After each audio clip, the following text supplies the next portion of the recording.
கர்த்தருடைய நாமத்திற்கு மகிமை உண்டாகட்டும். ஆண்டவருடைய பெரிதான கிருபையினாலே கர்த்தர் நம்மை ஜீவனோடு காத்து அவருடைய வேதத்தின் உண்மைகளை அறிந்து கொள்வதற்கு இந்த நேரத்தை வாய்க்க செய்திருக்கிறார். அதற்காக நான் தேவனை சோஸ்தரிக்கிறேன். வந்திருக்கிற அருமையான விசுவாச பிள்ளைகளை நான் கிறிஸ்துவின் நாமத்தினாலே வாழ்த்தி வரவேற்றுக் கொள்கிறேன். நம்ம ஒவ்வொரு வாரமும் இந்த அதிகாலை பொழுதுல ஆண்டவரை தேடக்கூடிய பெரிய சுவாக்கியத்தை கர்த்தர் உண்டாக்கி கொடுத்திருக்கிறார். ஒருவேளை இது நமக்கு கொஞ்சம் அசௌகரியங்களை உண்டாகி இருந்தாலும் அதிகாலையில் தேவனுடைய சமூகத்தில் உட்கார்ந்து தேவனுடைய வார்த்தையை அறிவது நிச்சயமாக ஒரு மேன்மையான ஆசீர்வாதத்தை தரும் என்பதில் எந்தவித ஐயப்பாடும் இல்லை. நாம் நம்முடைய செய்திக்குள்ளாக கடந்து செல்வதற்கு முன்பாக தலைகளை தாழ்த்தி ஜெபம் செய்வோம். தினகர் ஜெபம் பண்றீங்களா? ஜெபம் ஜெபம்.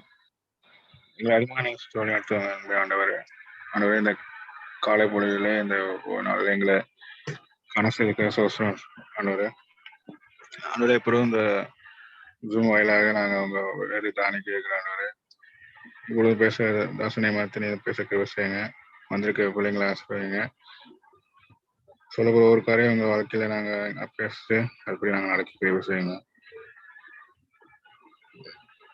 உங்களுக்கு நாங்க சுத்தமா இருக்கவும் நாங்க சொல்லப்பட ஒரு வாக்கும் கடைசி காலத்துல நாங்க கேட்கிற ஒவ்வொரு காரியங்களும் எவ்வளவு பயங்கரமா நடந்து அறிஞ்சிருக்கோம் ஆண்டவரை. அது போல நாங்க அதுல நடக்கவும் இதே நாங்க பிறருக்கு நாங்க சொல்றதுக்கு ஒரு சாக்கிய கடத்திருக்க கொடுக்க நன்றி ஆண்டவரை. அது போல இப்போ சிறு கூடமான கூடியிருந்தாலும் சரி, இது நாங்க நிறைய பேருக்கு இதை அறிவிக்காண்டி இதை நாங்க நல்லபடியா நாங்க அவ்வளோத்தை கற்றுக்கொண்டு இது வாயிலாக நாங்க உங்களுடைய ஊழியத்தங்க மேம்படும் நல்ல சேர்க்கிற விஷயங்க எல்லா தாசுவங்க பார்த்துக்கொள்ளுங்க. இயேசு கிறிஸ்து மனத்தான் ஜெயிக்க நல்லபடியாவே. ஆமென்.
கர்த்தருடைய நாமத்திற்கு மகிமை உண்டாகட்டும். நம் கடந்த வாரம் படித்த காரியங்களோடு மனதில் இருக்கும் என்று சொல்லி நான் கிறிஸ்துவுக்குள் விசுவாசிக்கிறேன்.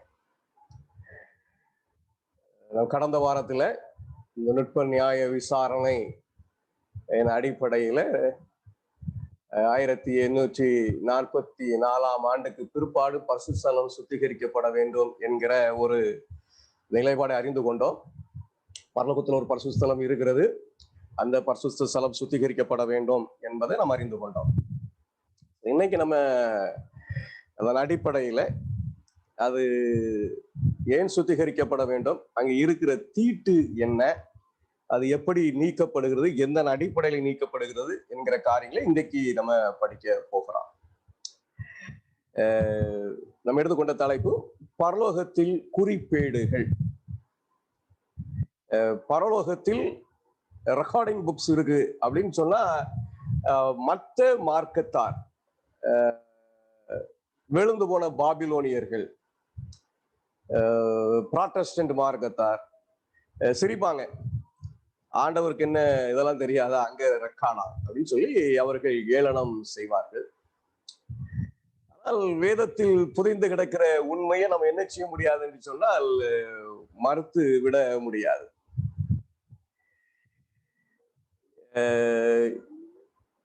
பூலோகத்தில் இருக்கிற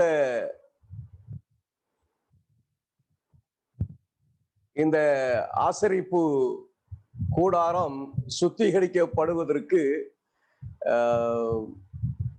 மிக முக்கியமான காரியங்கள் அங்கே புதைந்து கிடக்கிறது. அது என்ன தீட்டு, அது எப்படி சுத்திகரிக்கப்பட போகிறது? இந்த 2300 ராப்பகலினுடைய தீர்க்க தரிசனத்தின்படி தானியேல் 8:14 சொல்லப்பட்டிருக்கிற அந்த தீர்க்க தரிசனத்தின்படி பரிசுத்தலம் சுத்திகரிக்கப்பட வேண்டும் என்று வேதம் சொல்லுகிறது. அந்த பரிசுத்த ஸ்தலம் பரலோகம் என்பதை அறிந்து கொண்டோம். அங்கே புதைந்து கிடக்கிற தீட்டு என்ன என்பதை நாம் விளங்கிக் கொள்ள வேண்டும். இரண்டு மிக முக்கியமான ஆராதனைகள் அந்த மாதிரி ஸ்தலத்துக்குள்ள அடையாளமாய் சாயலாக ஒப்பனையாக கொடுக்கப்பட்டிருக்கிற அந்த மோசையினுடைய கூடாரத்துல இரண்டு மிக முக்கியமான ஆராதனைகள் இருக்கிறது. ஒன்று, தனிப்பட்ட மனிதன் பாவம் செய்யும் பொழுது ஒரு பலியை பரிசுத்தலத்தை ஆசரிப்பு கூடாரத்துக்குள்ள கொண்டு வந்து அந்த பலியின் தலையின் மீது தன் கையை வைத்து அவன் என்ன செய்ய வேண்டும் என்று சொன்னால், அந்த பாவங்கள் எல்லாம் அந்த பலியிலே அறிக்கையிட அந்த ஆட்டை அவன் கொன்று அந்த இரத்தத்தை ஆசாரியன் பரிசுத்த ஸ்தலத்துக்குள்ள ஒண்ணு கொண்டு போவாங்க, இல்லைன்னா அந்த பலிபீடத்தின் அண்டையிலேயே காரியங்களை செய்து விடுவாங்க. பரிசுத்த ஸ்தலத்துக்குள்ள ரத்தம் கொண்டு போகப்படவில்லை என்று சொன்னார், பரிசுத்த ஸ்தலத்துக்குள்ள ரத்தம் கொண்டு போகப்படவில்லை என்று சொன்னால் மாமிசத்தை எடுத்து போய் உள்ள ஆசாரியன் அசைவாட வேண்டும். இதை நீங்க லேவியாரகம் 4ஆம் அதிகாரத்துல நீங்கள் பார்க்கலாம், ஒரு ஆடை பலியிடுகிற அந்த அனுபவம். ஆனா இதன் மூலம் அந்த பாவம் பரிசுத்தலத்துல மாற்றப்படுகிறது. அதனால அங்கே தீட்டு உண்டாயிற்று. அந்த பாவத்தை என்ன சொல்ல திருப்பி வெளியே எடுக்கணும். அதற்காக வருடத்திற்கு ஒரு ஆராதனை உண்டு. அதுக்கு 2 ஆடுகள் தேர்ந்தெடுப்பார்கள். சீட்டு போடப்படும். ஒரு ஆடு தேவனுக்கு என்றும் ஒரு ஆடு போக்காடாக விடுவதற்காக சீட்டு போடப்படும். போக்காடு ஆக விடப்படுகிற ஆடு ஜீவனோட இடத்துல நிறுத்தப்பட்டுட்டு பாவ நிவாரண தேவனுடைய பாவ நிவாரண பலிக்காக கொடுக்கப்பட்ட அந்த ஆடு அது கொல்லப்பட்டு அந்த இரத்தம் பரிசுத்தலத்துக்குள்ள எடுத்து கொடுக்கப்படும். அந்த பரிசுத்தலத்துக்கும் மகா பரிசுத்தலத்தையும் பிரிக்கிற ஒரு திரை ஒன்று. இந்த ஆராதனை போது அந்த திரை நீக்கப்பட்டு அது மகா பரிசுத்தலத்தில் அந்த ஆராதனை செய்யப்படுகிறதை நம்ம என்ன செய்ய முடியும், பார்க்க முடியும். அந்த பரிசுத்தலத்துக்குள்ள அந்த இரத்தத்தை எடுத்துட்டு போய் மகா பரிசுத்தலத்திற்கு உடன்படிக்கை பெட்டிக்கு முன்பாக அந்த ஆராதனை செய்துவிட்டு திரும்பி வந்து அவன் தன்னுடைய கரத்தை அந்த போக்காடாக ஜீவனோடு நிற்கும்படியாக நிறுத்தப்பட்டிருக்கிற அந்த ஆட்டின் தலையிலே கையை வைக்க வேண்டும். அதற்கு பிறகு அந்த ஆடு வனாந்தரத்துக்குள்ளாக அனுப்பிவிடப்பட வேண்டும். அதற்காக ஒரு ஆள் நியமிக்கப்பட்டிருப்பாரு. அவர் என்ன செய்வார், அந்த ஆட்டை வனாந்தரத்துக்கு அழைத்து செல்வார்.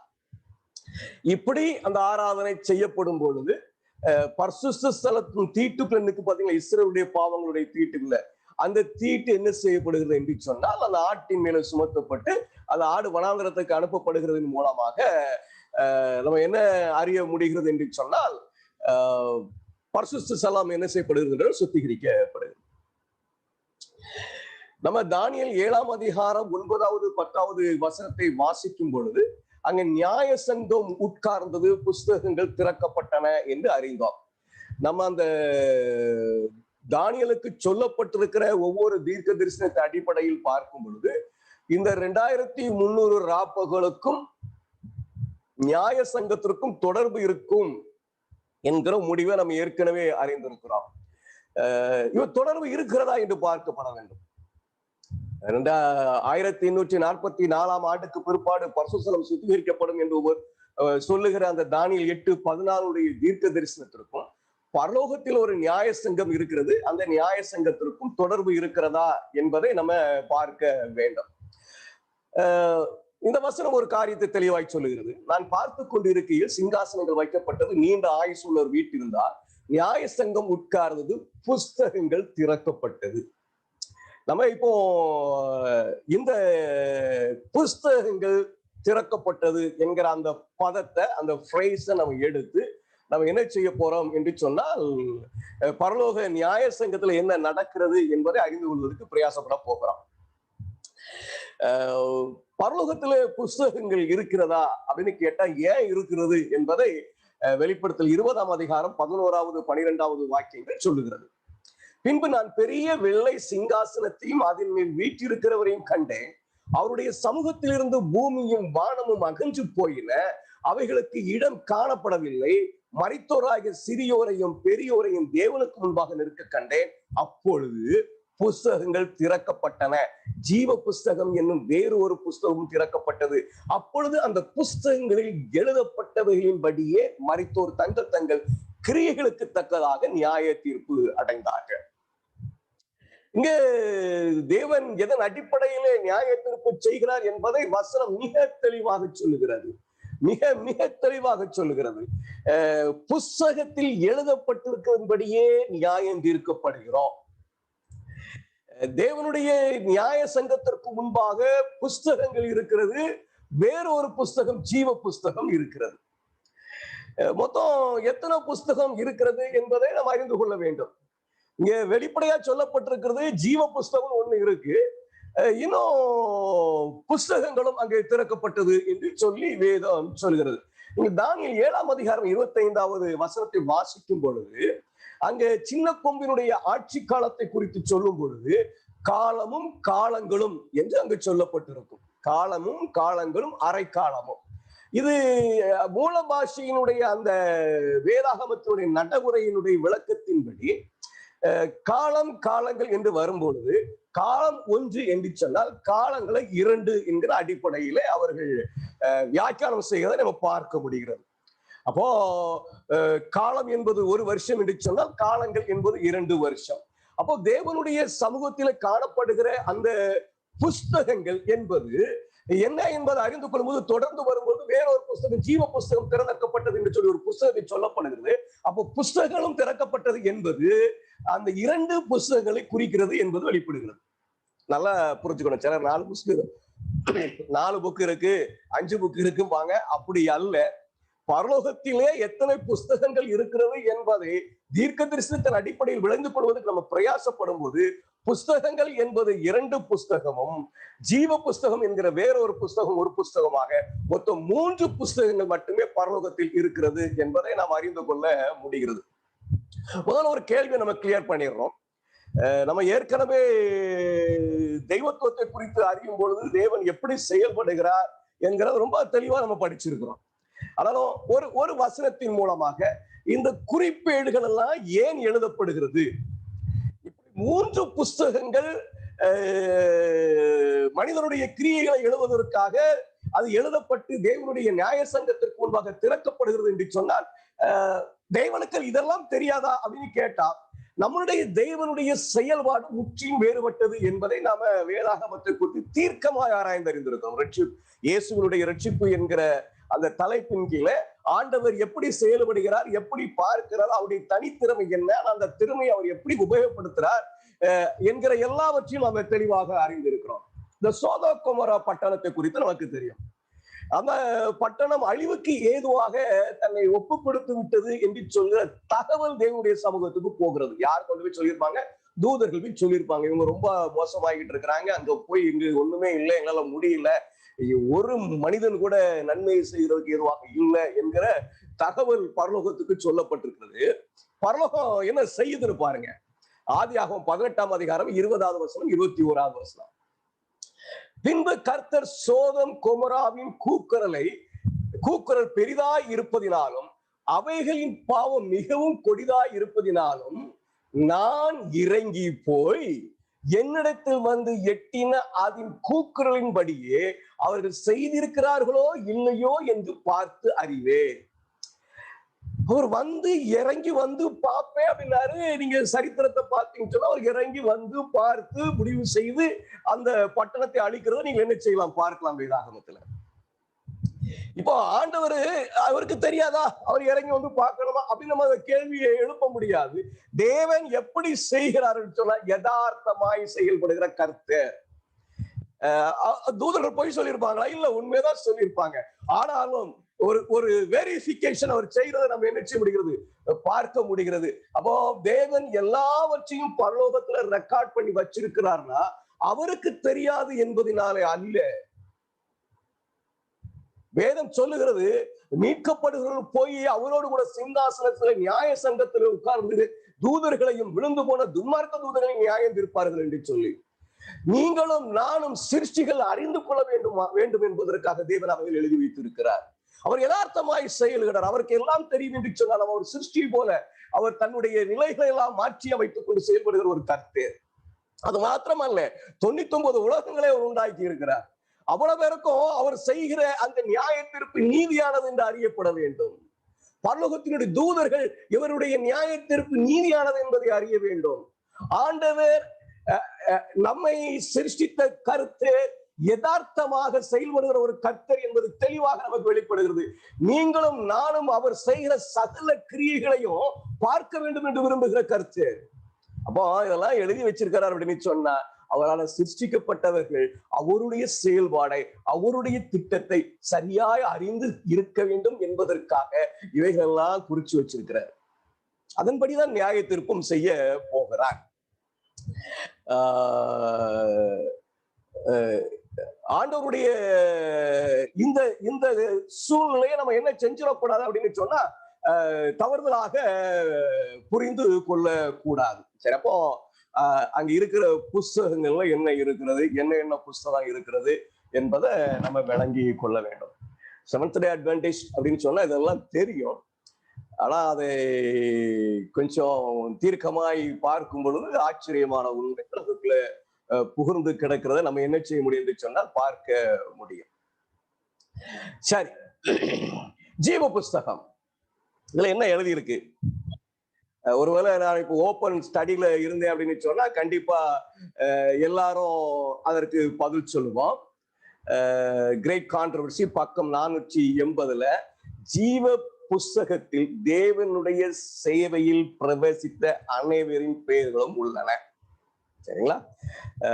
லூக்கா 10:20 ஆகிலும் ஆவிகள் உங்களுக்கு கீழ்ப்படுகிறதற்காக நீங்கள் சந்தோஷப்படாமல் உங்கள் நாமங்கள் பரலோகத்தில் எழுதியிருக்கிறதுக்காக சந்தோஷப்படுங்கள் என்றார். அப்ப தேவனுடைய வேலையில ஈடுபடுகிற பிள்ளைகளுடைய பேர் ஜீவ புஸ்தகத்தில் இருக்கு. பிலிப்பியர் 4:3 அன்றியும் உன் உத்தம கூட்டாளியே அவர்களுக்கு உதவியா இருக்கும்படி உன்னையும் வேண்டிக் கொள்கிறேன். அவர்கள் கிளமந்தோடும் மற்ற என் உடன் வேலையாட்களோடும் கூட சுவிசேஷ விஷயத்தில் என்னோடு கூட மிகவும் பிரயாசப்பட்டார்கள். அவருடைய நாமங்கள் ஜீவ புஸ்தகத்தில் இருக்கிறது. யாருடைய பெயர் ஜீவ புஸ்தகத்தில் இருக்கிறது என்று சொன்னால், தேவனுக்கு பிரியமானவருடைய பெயர் ஜீவ புஸ்தகத்தில் இருக்கு. இந்த வசனம் அப்படிதான் இருக்கு. ஆனா ஒரு சம்பவம் இருக்கு வேதாகமத்துல.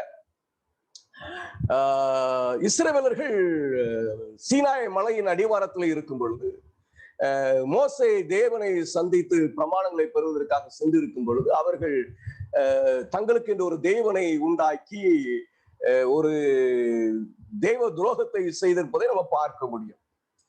அப்ப ஆண்டவருக்கு அதுல கோபம் வந்துடும். அப்போ மோசே ஆண்டவரிடத்துல வேண்டுதல் செய்கிற ஒரு காரியம் இருக்கு பாருங்க, ரொம்ப ஆச்சரியமான காரியம். அப்படியே மோசே கர்த்தரிடத்திற்கு திரும்பி போய், ஐயோ இந்த ஜனங்கள் பொன்னினால் தங்களுக்கு தெய்வங்களை உண்டாக்கி மகா பெரிய பாவம் செய்தார்கள். பாவத்தை மன்னித்தருவினால மன்னித்தரும், இல்லாவிட்டால் நீர் எழுதினா உம்முடைய புஸ்தகத்தில் இருந்து என் பெயரை கிறுக்கி போடும் என்றார். சரி, இந்த குணத்தை நம்ம இப்ப படிக்க போறது இல்லை. அது எப்படிப்பட்ட ஒரு மேன்மையான குணம் என்பதை நம்ம எங்க விளங்கிக்க போறது இல்லை. நம்ம சப்ஜெக்ட் புரியுதுக்குள்ள போறோம். இதுக்கு ஆண்டவர் சொல்ற பதில் இருக்கு தெரியுமா, ஒரு ஆச்சரியமான. அப்பொழுது கர்த்தர் மோசையை நோக்கி, எனக்கு விரோதமாய் பாவம் செய்தவன் எவனோ அவன் பேரே என் புஸ்தகத்தில் இருந்து கிறுக்கி போடுவேன். அப்ப ஆண்டவர் யாருடைய பேரை கிறுக்குவேங்கிறதா, ஜீவ புஸ்தகத்துல எழுதி இருக்கிற பாவிகளுடைய பெயரை கிறுக்குவேன். நம்ம படிச்சோம்.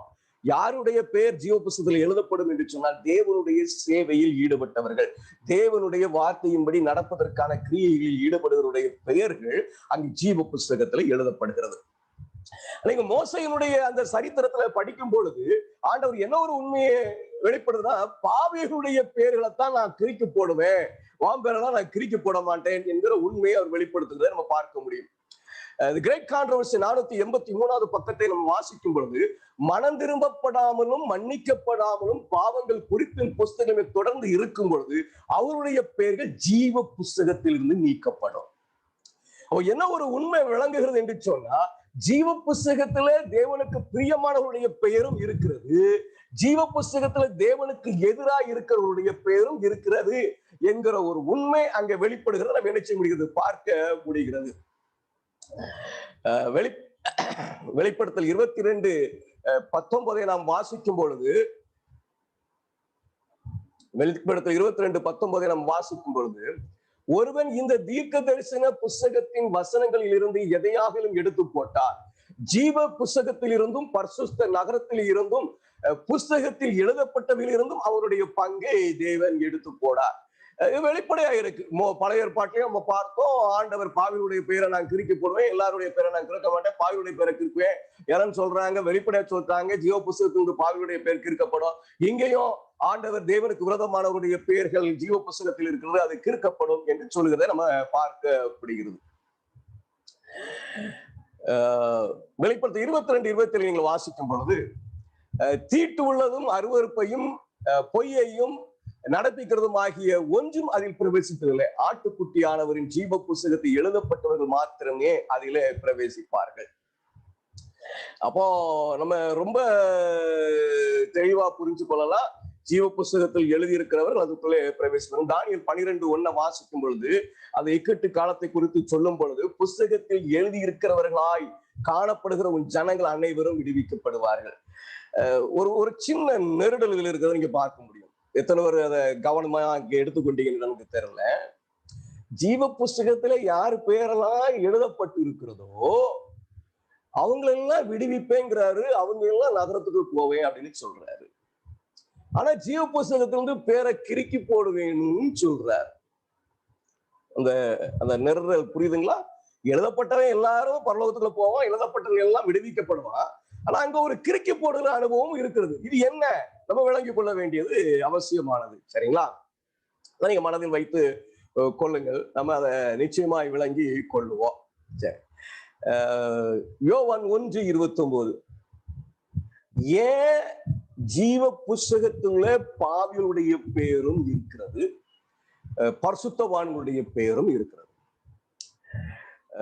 ஒரு சின்ன ஒரு கன்ஃபியூஷன் பார்த்தோம், அதோடைய மனதில் வைத்துக் கொள்ளுங்க. அதை நம்ம தொடர்ந்து படிக்கும் பொழுது அதை விளங்கிக் கொள்ளுவோம். இப்ப நம்ம மனசுல ஏற வேண்டியது என்ன அப்படின்னா, ஜீவ புஸ்தகத்துல பரிசுத்தவான்களுடைய பெயரும் இருக்கிறது, துன்மார்க்கனுடைய பெயரும் இருக்கிறது. துன்மார்க்கனுடைய பெயர் கிறுக்கப்பட்டு போகும் என்கிறத படித்தோம். ஏன் இப்படி எல்லாருடைய பெயரும் அங்க எழுதப்பட்டிருக்கிறது என்று சொன்னால், ஆண்டவராக இயேசு கிறிஸ்துவை குறித்து யோவான் சாட்சி பகரும் பொழுது 1வது அதிகாரத்துல 29வது வசனத்துல, உலகத்தின் பாவத்தை சுமந்து தீர்க்கிற தேவ ஆட்டுக்குட்டி என்று அவன் சொல்லுகிறார். ஆண்டவராக இயேசு கிறிஸ்து உலகத்தில் தோன்றின ஒவ்வொருடைய பாவத்தையும் சுமந்து தீர்ப்பதற்காக சிலுவையில மரித்தார். எல்லாருக்கும் நித்திய ஜீவனை கொடுப்பதற்காக சிலுவையில மரித்தார். இந்த பூமியில ஒரு துன்மார்க்கனும் மரணத்துக்குள்ளாக கடந்து செல்வதை தேவன் விரும்பவில்லை, எல்லாரையும் ரட்சிக்க வேண்டும் என்று விரும்புகிறார் என்கிறதனுடைய ஒரு வெளிப்பாடு, ஒரு அடையாளம் தான் ஜீவ புஸ்தகத்தில் எல்லாருடைய பெயரும் எழுதப்படுகிறது. எல்லாருக்கும் அவர் ஜீவனை கொடுத்துட்டாரு. பந்தய பொருள் ரெடி ஆயிடுச்சு. யாரெல்லாம் பந்தயத்துல ஓடி முடிக்கிறாங்களோ அவங்க எல்லாருக்கும் ஜீவன் உண்டு. அது கொடுத்தாச்சு, அந்த பரிசு கொடுக்கப்பட்டாச்சு. ஓடி முடித்தால் பெற்றுக்கொள்ளலாம்.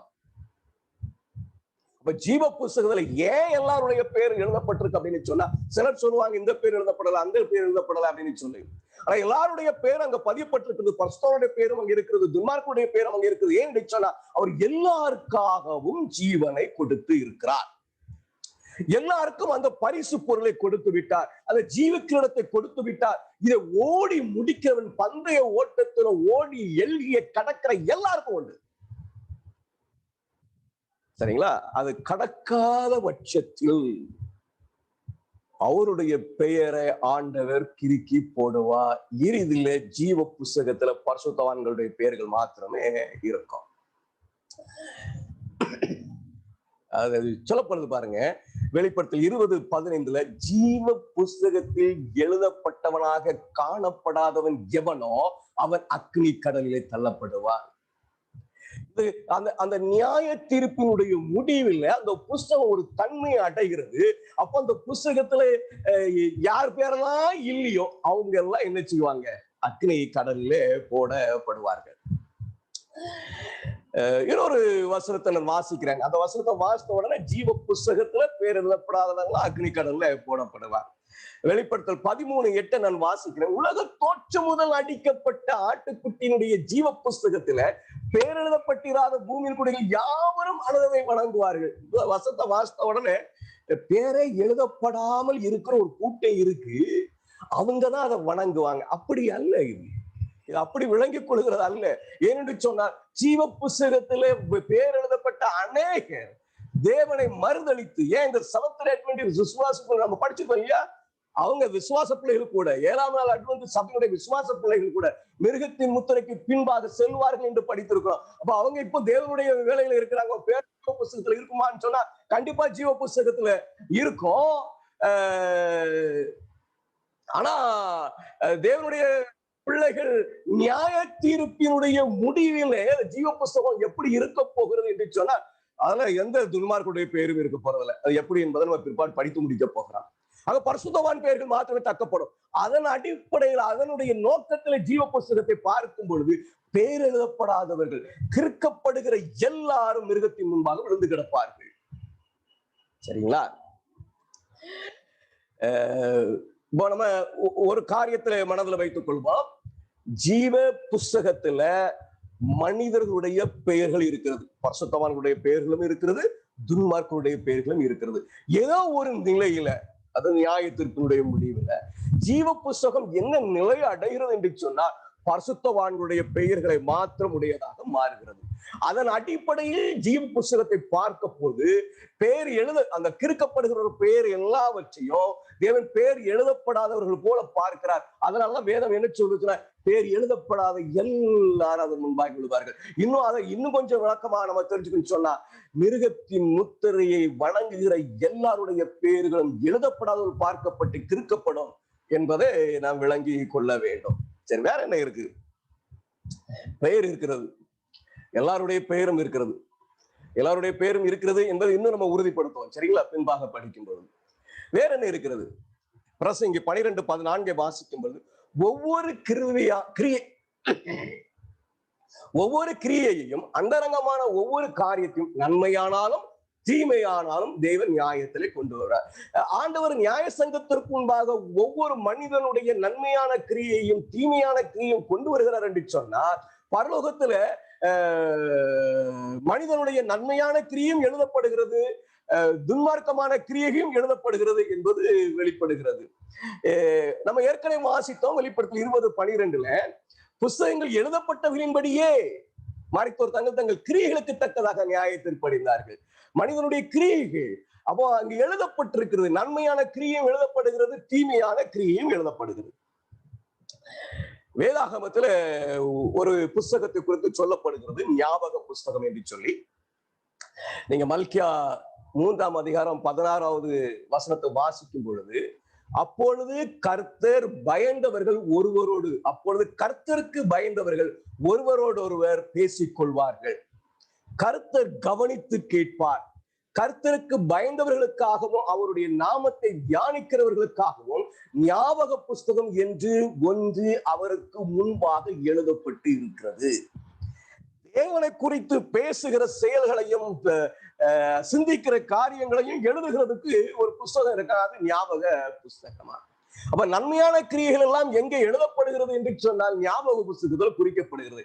இன்னும் சங்கீதம் 56:8 நீங்கள் வாசிக்கும் பொழுது, என் அலைச்சலை தேவர் எண்ணி இருக்கிறீர், என் கண்ணீர் உம்முடைய துருத்தியில் வையும், அவைகள் உம்முடைய கணக்கில் புஸ்தகத்தில் அல்லவோ இருக்கிறது.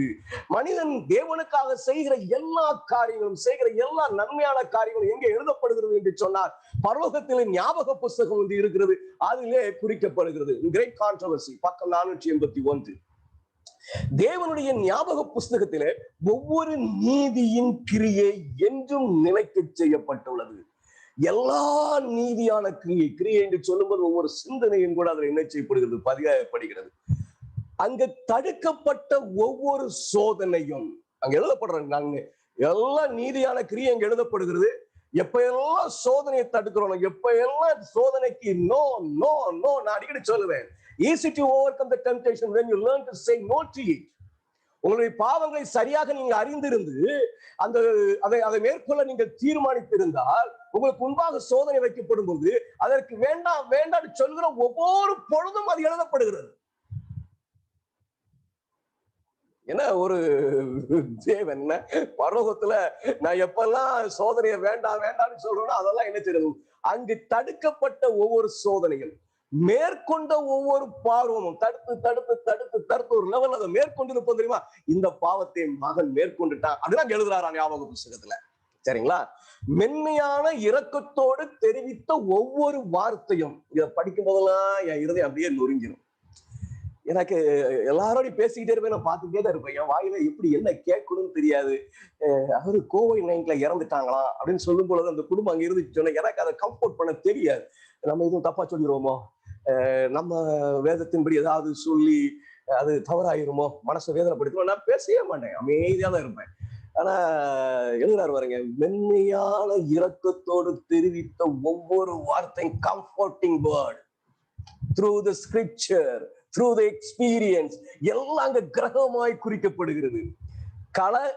கால கிரகமாக உண்மையாக தொகுக்கப்பட்டது in order.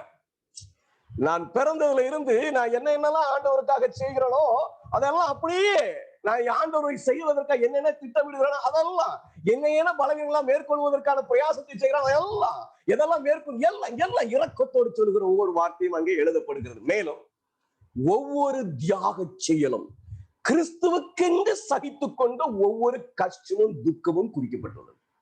எல்லாம் வந்துட்டு பாருங்க,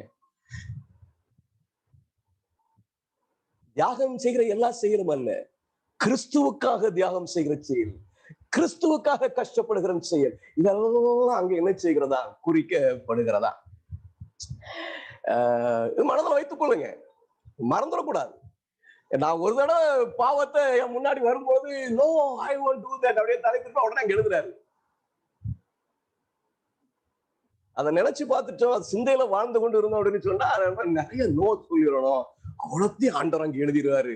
எஸ்ன்னு சொன்னா பாவ புஸ்தகத்தில் எழுதுவாரு. சரி, அது வாசிப்பு தொடர்ந்து நெகேமியா 13:14.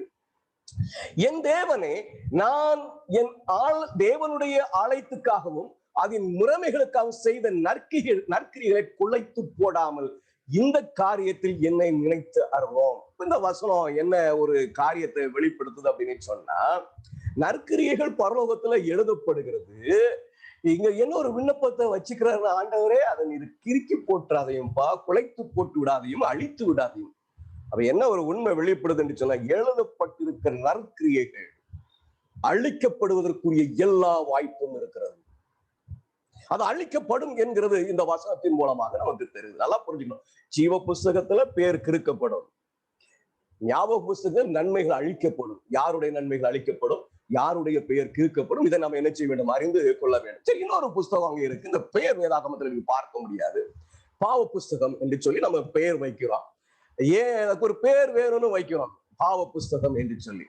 ஏன்னா தேவன் மனிதனுடைய தீமைகளையும் அங்கே குறிப்பார் என்று சொல்லி பார்க்கும். தேவனுடைய சமூகத்துக்கு முன்பாக கொண்டு வரப்படும் நியாய தீர்ப்பு என்று சொல்லி அப்போது பாவங்களும் அங்கே குறிக்கப்படுகிறது என்கிறது வேதாகமத்தில் இருக்கிறது.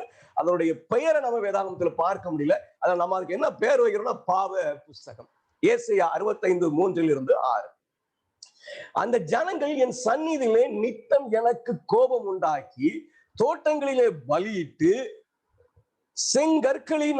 கற்களின் மேல் தூபம் காட்டி பிரேத குடிகள் அண்டையில் உட்கார்ந்து பாலான ஸ்தலங்களின்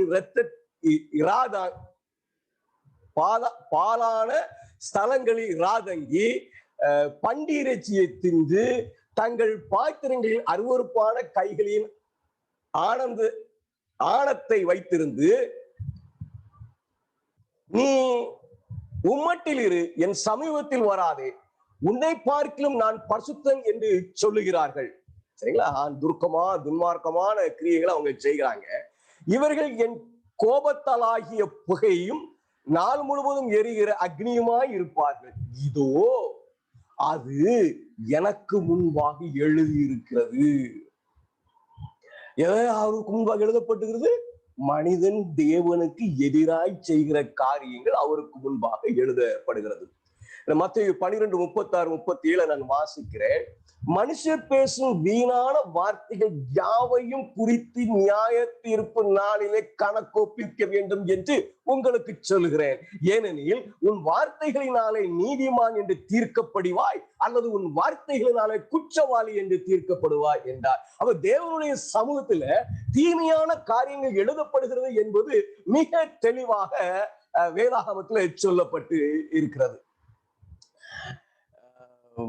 The Great Controversy பக்கம் 481-82 அவங்க எழுதுற கொஞ்சம் பாருங்களா, பாவங்கள் இவைகள் என்று சொல்லி மனிதனுடைய பாவங்கள் பற்றியும் ஒரு குறிப்பீடு அங்கு இருக்கிறது. தவறிழைக்காத அந்த பதிவேற்றில் ரகசிய திட்டங்களும் நோக்கங்களும் தோன்றுகிறது. ரகசியமா இருந்து திட்டம் போடுறது நம்முடைய நோக்கங்கள் யாருக்குமே தெரியாது, மனிதனுக்கு தெரியாது. ஆனா அது அங்கே குறிக்கப்படுகிறது. எல்லா மனிதனுடைய கிரியைகளும் தேவனுக்கு முன்பாக நுட்பமாய் ஆராய்வில் கடந்து செல்கிறது. மேலும் அது விசுவாசத்திற்காக அல்லது விசுவாச துரோகத்திற்காக பதிவிடப்பட்டுள்ளது. பரலோக புஸ்தகத்தில் உள்ள பெயர்களுக்கு எதிரே எல்லா வஞ்சக தேசங்களுடனான ஒவ்வொரு தவறான வார்த்தையும் மனசுக்குள்ள அப்படியே வஞ்சிக்கிட்டு அப்படி தோல்ல கைப்பட்டு, brother how are you, it's record in the book of sin. எனக்கு எதிராக எல்லா ரகசிய திட்டங்களையும் ஏற்படுத்தி கொண்டு எனக்கு முன்பாக என்னை புகழ்ந்து பேசும்பொழுது it's record in the books of sin. ஒரு ஒரு ஒரு ஆத்மாவை தேட்ட வேண்டும் என்பதற்காக உள்ளுக்குள்ள அப்படிப்பட்ட ஒரு எண்ணம் உண்டாகாதபடி, ஆயிரம் எல்லாரும் பார்க்கிறாங்க நம்ம ஏதாவது சொல்லணும் அப்படின்னு சொல்லி வேஷத்தோடு சொல்லுகிற அந்த தேர்தலான வார்த்தைகள் அங்கே குறிக்கப்படுகிறது. சரிங்களா? ஒவ்வொரு சுயநல செயல், நான் அடிக்கடி சொல்லுவேன், ஒரு ஆளுக்கு உதவி செய்கிறது கூட உங்களோட சுயநல செயலாக இருக்கும் என்று சொல்லி சிந்தித்து பாருங்க அது எப்படி என்று சொல்லி. சரிங்களா? ஒவ்வொரு செய்து முடிக்காத கடமை, incomplete task,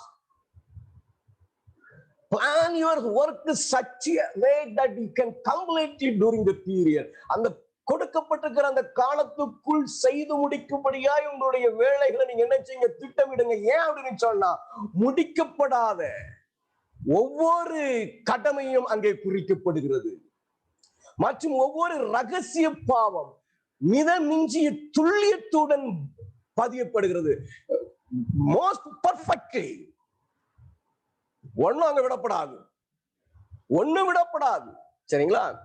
பரலோகம் அனுப்பிய எச்சரிப்புகள் அல்லது கண்டனங்கள் நிராகரிக்கப்பட்டது. வீணாக்கிய நொடிகள். You want to sleep? It will be returned. A call was given to you. வாங்க 5 மணிக்கு ஆராதனை அப்படின்னு சொல்றாரு. அதுல வீணாக்குகிற ஒவ்வொரு நொடி பொழுதையும் அங்க குறிக்கிறாராம்.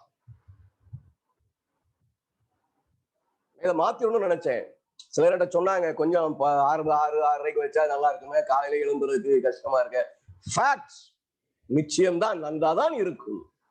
ஆனா தேவனுடைய காரியத்துக்கு நம்ம எப்படி திட்டமிட வேண்டும் என்று சொன்னால், இந்த குறிப்பை நான் வாசிக்கும் போது நான் மாற்றி அமைத்தார். நீ உன் காரியத்துக்காக நிறைய பேர் வரணும் அப்படின்னு சொல்லி இதை மாற்றி அமைச்சுட்ட அப்படின்னு சொல்லி பாவ புத்தகத்தில் எழுதுவார். தம்பி காலில் கேட்டாங்க, யாரும் வரலையே அப்படின்னாங்க. தினகர், நான் சொன்னேன், யாருமே வரலன்னா கூட இந்த ஜூம் ஓபன் பண்ணி மட்டும் என் கையில கொடுத்தா நான் பிரசங்கம் பண்ணி முடிச்சுட்டு போயிடுவேன். ஏன்னா வீணாக்குற ஒவ்வொரு நொடி it's record in the books of sin. எனக்கு பிள்ளைகளை ரொம்ப ஜாக்கிரதையா இருக்கணும். பரலோகம் இலவசம் தான். ஆனா முற்றிலும் பூமியை துறக்கிறவனுக்கு, உலகத்தை வெறுக்கிறவனுக்கு பல விளைவுகளை ஏற்படுத்தக்கூடிய அதன் பலன்களோடு செல்வாக்கை நன்மைக்காக அல்லது தீமைக்காக தீவிரமாக ஈடுபடுத்தியது. நம்மளும் கூட சிலர் ரெக்கமெண்டேஷன் போவோம், பிரதர் கொஞ்சம் சொல்லுங்களேன்,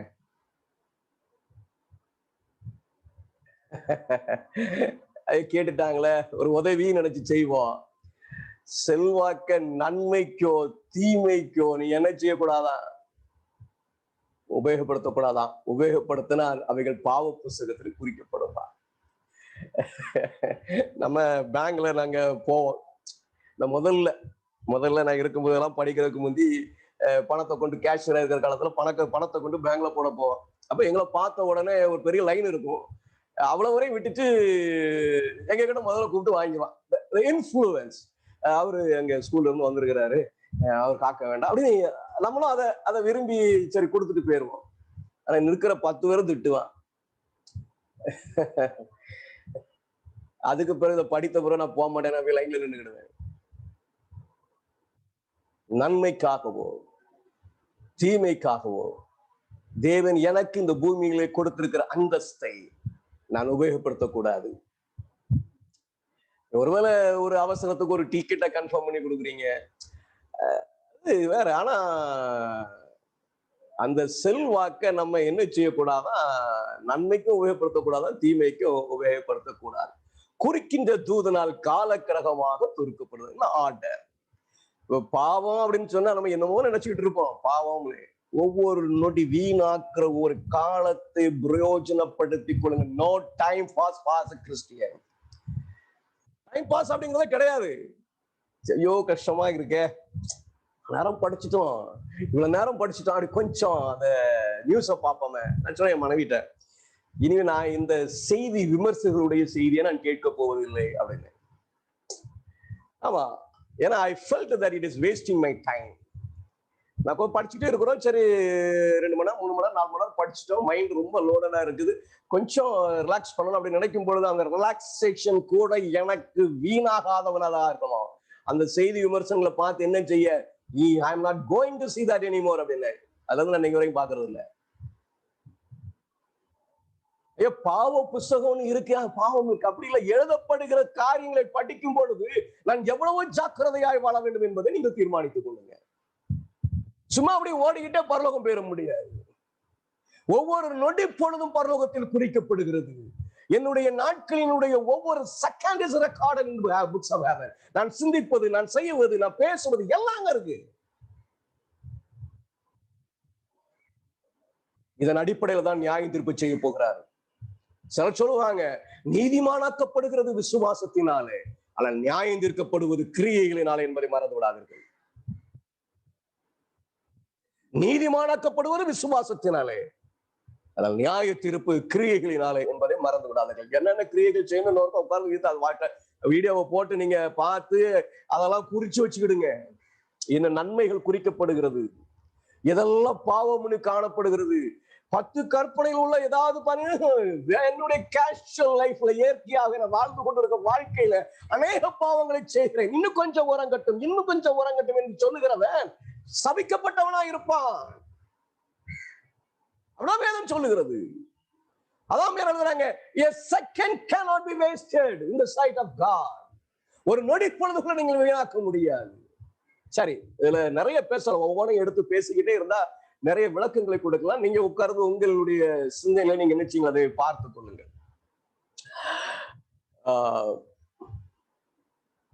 சரி, இப்போ நம்ம ஒரு கேள்வி எழுப்போம். இப்படி ரெக்கார்டு இருக்கீங்களா? என் பேர் புஸ்தகத்துல இருக்கு, நான் செய்கிற நன்மைகள் புஸ்தகத்துல இருக்கு, நான் செய்கிற தீமைகள் புஸ்தகத்துல இருக்கு. இந்த ரெக்கார்டை எப்போ ஒரு மனுஷனுக்கு ஆண்டவர் துவங்குகிறார் அது நமக்கு தெரியணும் இல்லைங்களா? அநேகர் என்ன முடிவிலே பிரசங்கிக்கிறார்கள் என்று சொன்னால், ஞான ஸ்நானம் எடுக்கும் பொழுது பெயர் எழுதப்படுகிறது என்று சொல்லி பிரசங்கிக்கிறார்கள். நான் ஒரு வசனத்தை வாசிக்கிற 1 Corinthians 4:5 ஆனதால் கர்த்தர் வருமளவும் நீங்கள் காலத்துக்கு முன்னே யாதொன்றையும் குறித்து தீர்ப்பு சொல்லாதிருங்கள். காலத்துக்கு முன்னே யாதொன்றையும் குறித்து தீர்ப்பு சொல்லாதிருங்கள். இருளில் மறைந்திருக்கிறவைகள் அவர் வெளியரங்கமாக்கி இருதயங்களின் யோசனைகளையும் வெளிப்படுத்துவார். அப்பொழுது அவனுக்குரிய புகழ்ச்சி தேவனால உண்டாகும். எல்லாம் இருள இருக்கிறதெல்லாம் ஆண்டவருடைய சமூகத்துக்கு முன்பாக வந்துருங்க. அது நியாய தீர்ப்பின் சங்கத்துல எல்லாம் புரட்டி ஆராயப்படும். அதன் அடிப்படையில தான் நமக்கு புகழ்ச்சி உண்டாகும். எப்போ இந்த பேர்லாம் எழுதப்படுகிறது அப்படின்னு சொல்லும் போது ஒரு குறிப்பை நான் வாசிக்கிறேன். God's Amazing Grace, பக்கம் 143. பிதா, குமாரன் மற்றும் பரிசுத்த ஆவி எல்லையற்ற மற்றும் எல்லாம் அறிந்த வல்லமைகள். பிதா, குமாரன், பரிசுத்த ஆவியானவர்கள் infinite and they know everything.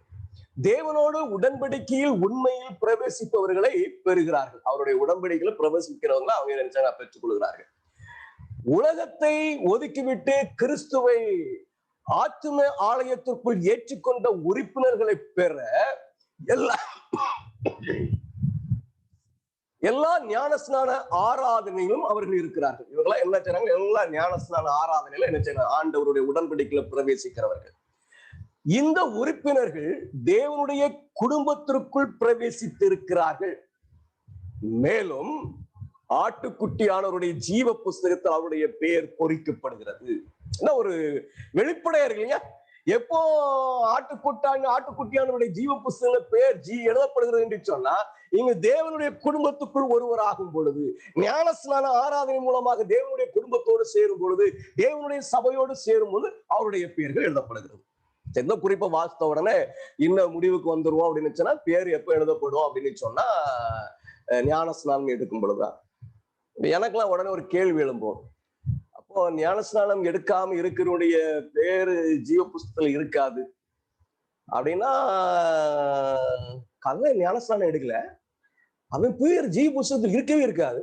அவன் ஜீவ புஸ்தகத்துல எப்பாவது எழுதுவாரா அப்படின்னு கேட்டா, நியாய சங்கத்துல எழுதுற வேலை கிடையாது, கிறுக்கிற வேலை மட்டும்தான். எப்ப எழுதுவாரோ? இன்னும் வேதாகமத்தை தீர்க்கமா ஆராய்கிறதுக்கு பிரயாசப்பட வேண்டிய சூழ்நிலை நமக்கு என்ன செய்யறது? உண்டாகி விடுகிறது. எத்தனையோ பேர் ஞானஸ்நானம் எடுக்காமல் ஆண்டவருக்கு உண்மையாக இருந்து மரித்து விடுகிறார்கள். அவங்களுடைய பேர் எழுதப்படுமா? அது எங்க இருக்கும்? ஞானஸ்நானம் ஆண்டவருடைய குடும்பத்துக்குள்ள வர்றது. செவன்த் அட்வென்டிஸ்ட் 6 பேர் மட்டும்தான் எழுதப்படும். உண்மை சொன்னா இந்த குறிப்பின்படி மத்த கிறிஸ்தவெல்லாம் கிறிஸ்தவம் இல்லை, அவன் ஞானஸ்நானம் இல்லை, அவருடைய குடும்பம், அவருடைய சபை, அதற்குள்ள வருகிறவன் தான் பேரு எழுதப்படும். சரி, கொஞ்சம் ஆராய்வோம். கவுன்சில்ஸ் ஆன் சாபத் ஸ்கூல் ஒர்க், பக்கம் 145. அவர் குழந்தைகளின் காணிக்கைகளை ஏற்றுக்கொண்டார். குழந்தைகள்லாம் காணிக்கை கொடுக்கிற சம்பவத்தை குறித்து எழுதும்போது, அவர் குழந்தைகளின் காணிக்கைகளை ஏற்றுக்கொண்டார். மேலும் அவருடைய பெயர்களை ஜீவ புஸ்தகத்தில் பொறித்து கொடுத்தவர்களை ஆசிரியத்தார். அப்ப எப்போ பேர் எழுதுறாங்கன்னா, குழந்தைகள். அவங்க ஞானஸ்நானம் எடுத்திருக்க மாட்டாங்க. கவனமா குழம்பிடக்கூடாது, நம்ம சரியா புரிந்து கொள்ள வேண்டும். குழந்தைகள் ஞானஸ்நானம் எடுத்திருக்க மாட்டாங்க. ஏன்னா நம்ம அங்க ஞானஸ்நானம் கொடுக்குற பழக்கமே கிடையாது. முதிர் வயது ஆகி ஒரு நன்மை தீமை அறியத்தக்க ஞானம் உண்டான பிறகுதான் நம்ம என்ன செய்வோம் சொல்ல ஞானஸ்நானம் கொடுப்போம். இங்க குழந்தைகள் பரிசுகளை கொண்டு வந்தாங்களாம். அதை பெற்றுக்கொண்டு அவருடைய பேரை ஜீவ புஸ்தகத்துல எழுதி ஆசீர்வதிக்கிறாரா. இப்ப கேள்வி, ஞானஸ்நானம் எடுக்கும்போது எழுதுவாரா இல்ல காணிக்கையை கொடுக்கும்போது எழுதுவாரா? ஐயோ, தீர்க்க தரிசனாவி முரண்பாடாக எழுதியிருக்காங்க, தூர போடுங்க, அவங்கதான் பரிசுத்த ஆவியே கிடையாது அப்படின்னு இதை கொண்டு கூட நிரூபிச்சுவாங்க. இதை கொண்டு கூட நினைச்சுவாங்க, நிரூபிப்பார்கள். நம்ம விளங்கிக்கணும். இதுல என்ன வருதுன்னா, ஒவ்வொரு தீர்க்க தரிசியும் ஒரு பாஸ்டரல் அப்ரோச் உண்டு. அவங்க போதிக்கிறவர்களாகவும் இருப்பார்கள். இப்போ நான் என்ன சொல்லலாம் அப்படின்னு சொன்னா, ஜீவ புஸ்தகம் பேர் இருக்கு, எல்லாருடைய பேர் இருக்குது. நீங்கள் தேவனுக்கு என்று ஊழியம் செய்யும் போது ஆண்டவர் உங்களுடைய பேர்களை ஜீவ புஸ்தகத்தில் எழுதுகிறார் சொல்லலாம். அப்படின்னா ஊழியம் செய்யும் போதுதான் எழுதுறாருன்னு அர்த்தம் இல்லை. ஊழியம் செய்து கொண்டிருந்தால், ஆண்டவருக்கு உண்மையாக இருந்தால் புஸ்தகத்தில் பேர் தக்க வைக்கப்படும். ஒரு சொல்லலாம், நீ ஆண்டவர் குறதா பேர் ஜீவ புஸ்தகத்தில் எழுதப்படாது, அது கண்டிப்பாக கிறுக்கப்படும் என்று அர்த்தம். அப்ப இந்த குறிப்புகளை அடிப்படையாக வைத்துக் கொண்டு, எனக்கு அருமையான தேவனுடைய பிள்ளைகளே, நம்ம என்ன செய்ய முடியாது அப்படின்னு சொன்னா, ஜீவ புஸ்தகத்தில் எப்பொழுது பேர் எழுதப்படுகிறது என்கிற முடிவுக்கு நம்ம வரக்கூடாது. These statements are not for that. இது தேவனுக்குள்ளே வருகிற பிள்ளைகளை உற்சாகப்படுத்துவதற்கான ஒரு குறிப்புகள், தேவனுக்கு காணிக்க கொடுக்கிற பிள்ளைகளை உற்சாகப்படுத்துகிறதான ஒரு குறிப்புகள். ஆண்டவருக்கு நீ காணிக்கப்படும் போது ஆண்டவர் புஸ்தகத்தை ஜீவ புஸ்தகத்துல எழுதுறார் அப்படின்னு ஒரு பாஸ்டரல் அப்ரோச். இதை எடுத்துக்கொண்டு நம்ம எப்போ ஜீவ புஸ்தகத்துல பேர் எழுதப்படுகிறது என்கிற முடிவுக்கு நம்ம வர முடியாது. இப்ப நம்ம விளங்கிக்கணும் இல்லைங்களா, எப்போதான் பேர் எழுதப்படுகிறது என்பதை நாம் விளங்கி கொள்ள வேண்டும்.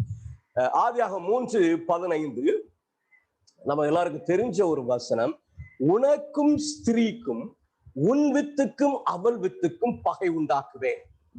அவர் உன் தலையை நசுக்குவார், நீர் அவர் குதிங்காலை நசுக்குவாய் என்றார். இது ஆதாம் ஏவாள் பாவம் செய்துட்டு வந்த பிறகு ஆண்டவர் அவர்களுக்கு கொடுக்கிற ஒரு வாக்கு தத்துவம். என்ன வாக்கு தத்துவம் அப்படின்னு சொன்னா, ஆதாமு, நான் உன் இருதயத்துல எண்ணத்தை உண்டாக்குவேன், பகையை உண்டாக்குவேன், தீமையை எதிர்க்கக்கூடிய ஒரு நிலையை நான் உண்டாக்கி தருவேன், மீண்டும் நன்மையை தேர்ந்தெடுக்கிற சுதந்திரத்தை உனக்கு நான் மீட்டு தருவேன். நம்ம நல்லா படிச்சிருக்கிறோம். அப்போ தேவன் என்னிடத்துல நன்மையை விதைக்க பிரயாசம் எடுக்கிற அந்த நொடி பொழுதுல பரலோகத்துல பேரு எழுதப்பட்டு ஆக வேண்டும். ஏன்னா நன்மையும் குறிக்கப்படணும், தீமையும் குறிக்கப்படணும். எனக்கு நன்மையை தேர்ந்தெடுக்கிற சுதந்திரம் வேணும். எப்போ ஒரு மனிதனுக்கு இந்த சுதந்திரம் மீட்டு கொடுக்கப்படுகிறதோ அப்பொழுது அவனுடைய பேர் என்ன செய்யப்படும்? ஜீவ புஸ்தகத்தில். அதாவது ஆவியானவர் நீங்க இருதயத்தில் நன்மையை விதைக்கிறதுக்கு எப்போ முயற்சி பண்ணுகிறாரோ அப்போ குறிப்பேடு ரெடி ஆகணும். ஏன் அப்படின்னு சொன்னா, என் நன்மையும் தீமையும் அங்கே குறிக்கப்பட வேண்டும். அப்படி குறிக்கப்படும் போது எனக்கு நன்மை செய்வதற்கான சுதந்திரம் வேணும். அந்த சுதந்திரத்தை ஆண்டவர் எப்பொழுது என் இருதயத்துல உண்டாக்கி கொடுக்கிறாரோ அந்த நொடி பொழுதுல பரலோகத்துல என் பேரு ஜீவ புஸ்தகத்தில் எழுதப்படணும், எனக்கு ஒரு பாவ புஸ்தகம் உண்டாக்கப்படணும், எனக்கு ஒரு ஞாபக புஸ்தகம் உண்டாக்கப்பட வேண்டும், என்னுடைய கிரியைகள் எழுதாத நொடி பொழுதுல இருந்து குறிக்கப்பட வேண்டும். சரி, இது எப்போ நடக்கும் நமக்கு தெரியாது. நம்முடைய பிறப்பு எப்படி இருக்கிறது? மரணத்துக்கு ஏதுவாக இருக்கிறது. அந்த மரணத்துக்கு ஏதுவான என்னுடைய இருதயத்துலதான் ஆண்டவர் நன்மை விதைக்கிற. சில நம்முடைய பிறப்பு பரிசுத்தமா இருக்குமாங்க, அது பெரிய பாடம் படிக்கலாம். அவங்களுக்கு சில பகுதிகளை விளங்கி கொள்ள முடியல அப்படின்னு சொன்னா, அதை சிந்தித்து புரிந்து கொள்ள முடியலன்னு they change the doctrine. இப்ப நம்ம 2 குறிப்பு வாசித்தோம். நம்ம அதை உடனே அதை வச்சுக்கிட்டே நான் முடிவு பண்ணிட்டு ஒரு கூடாது. ஏதாவது ஒரு குறிப்பை வாசிச்சிருப்பாங்க, அந்த குறிப்பை வச்சு முடிவு பண்ணிடக்கூடாது, இந்த குறிப்பை வாசிப்பாங்க, இந்த குறிப்பை வச்சு முடிவு பண்ணிடக்கூடாது. இது என்ன அப்ப இப்படி எழுதுறாங்கன்னா இது இந்த மாதிரி இருக்குது. அப்ப இதனுடைய நம்ம எப்பதான் எழுதப்படும்? அப்ப நமக்கு ஒரு வாக்குத்தத்தம் இருக்குது. நம்ம இருதயத்தில் நன்மையை விதைப்பாரா, ஒரு பகை உண்டாகுமா? அப்ப அந்த பகை எப்போ ஒவ்வொரு மனிதனிடத்திலும் விதைக்கப்படுகிறதோ அப்போது அவனுடைய பெயர் எழுதப்படும். நான் அடுத்த கேள்வி என் மனசுல உண்டாகிறது. என் பாடம் கொஞ்சம் பெருசா போறதுக்கு காரணம் இதுதான். என்னுடைய கேள்விகள் எனக்கு உண்டாகி கொண்டே இருக்காது. நான் பதிவு தேடுவது என்னுடைய வழக்கம். அப்போ ஏதோ ஒரு டைம் நான் பிறந்து 10 நாள் கழிச்சு, இல்ல 1 வருஷம் கழிச்சு, இல்ல ஒரு 3 வயசுக்குள்ள அந்த வேலை ஆரம்பிக்குதுன்னு சொன்னா 3 வயசுலதான் என் பேர் எழுதப்படும். 3 வயசுக்கு முன்பாக நான் மரித்து போனா என் நிலை என்ன? கேள்வி புரியுதுங்களா? அந்த நன்மையை விதைக்கும் பொழுதுதான் அந்த பேர் ரெக்கார்ட்ஸ் எல்லாம் பருவத்துல உண்டாகுது. அது எந்த வயசு எந்த நேரம் நமக்கு தெரியாது. சரிங்களா? அது எப்பன்னு நமக்கு தெரியாது. ஆனா அந்த காலம், அந்த நேரம் உண்டாகிறதுக்கு முன்பாக எனக்கு மரணம் நேரிட்டால் என் நிலை என்ன? நல்லா கவனமா புரிஞ்சுக்கணும், குழம்பிடக்கூடாது. சரிங்களா? என் நிலை என்ன? ஏர்லி ரைட்டிங்ஸ் பக்கம் 276. ரொம்ப அருமையான குறிப்பு, நிறைய கேள்விகளுக்கு பதில் தருகிற ஒரு குறிப்பு. சரியா? அடிமையின் எஜமானர், அதாவது இது எப்ப எழுதுறாங்கன்னா, காலத்துல அமெரிக்காவுல கருப்பர்களை மிக அடிமையாய் வைத்து வழி நடத்தினார்கள். அப்போ ஆண்டவர் இவர்களுக்கு கொடுத்த ஒரு வெளிப்பாடு. சரிங்களா? ஒரு வெளிப்பாடு. அடிமையின் எஜமானர் அவர் அறியாமையில் வைத்திருக்கும் அவருடைய அடிமையின் ஆத்மாவுக்கு பதிலளிக்க வேண்டும் என்பதை நான் கண்டேன். ஒரு அடிமையை வைத்திருக்கிற அந்த எஜமான் அவன் கீழே இருக்கிற அடிமையின் ஆத்மாவுக்கு அவன் பதிலளிக்க வேண்டுமா? மேலும் அடிமையின் பாவங்கள் எஜமானர் மீது சுமத்தப்படும். வீட்டுல வேலை செய்யறவங்கள்ட்ட ரொம்ப கவனமா இருங்க. வேலைக்காரி வருவாங்கல்ல, வேலைக்காரி வச்சு வீட்டுல வேலை வாங்குவீங்க இல்லைங்களா, ரொம்ப கவனமா இருங்க. அவர்கள் பாவம் செய்வதற்கு ஏதுவாக நீங்கள் தூண்டினால் அவருடைய பாவம் உங்கள் மீது விசாரிக்கப்படும். ரொம்ப கஷ்டம் இல்லைங்களா? அறியாமையிலும் சீரழிவிலும் வைக்கப்பட்டுள்ள தேவன் அல்லது வேதாகமத்தை பற்றி எதுவும் தெரியாமல் அவனுடைய எஜமானரின் கசையடிக்கு தவிர வேறு எதற்கும் பயப்படாமல் மற்றும் மிருகங்களை விட கீழ்த்தரமான நிலையில் இருக்கும் அடிமையை தேவன் பரலோகத்திற்கு அழைத்து செல்ல முடியாது. நல்லா புரிச்சுக்கணும். நான் இன்னொரு கதை வாசித்து காட்டுகிறேன். அடிமையை எப்படி வச்சிருக்கிறாங்க அப்படிங்கிற போது, எங்க இருக்குது?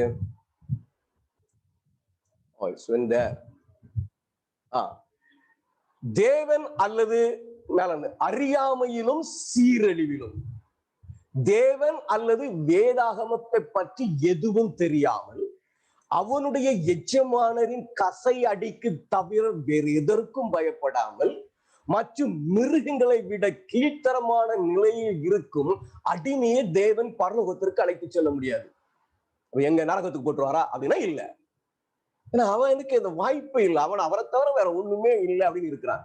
ஆனால் இரக்கமுள்ள தேவன் செய்யக்கூடிய மிக சிறந்த காரியத்தை அவர் அவனுக்கு செய்கிறார். என்னது மிக சிறந்த காரியம்?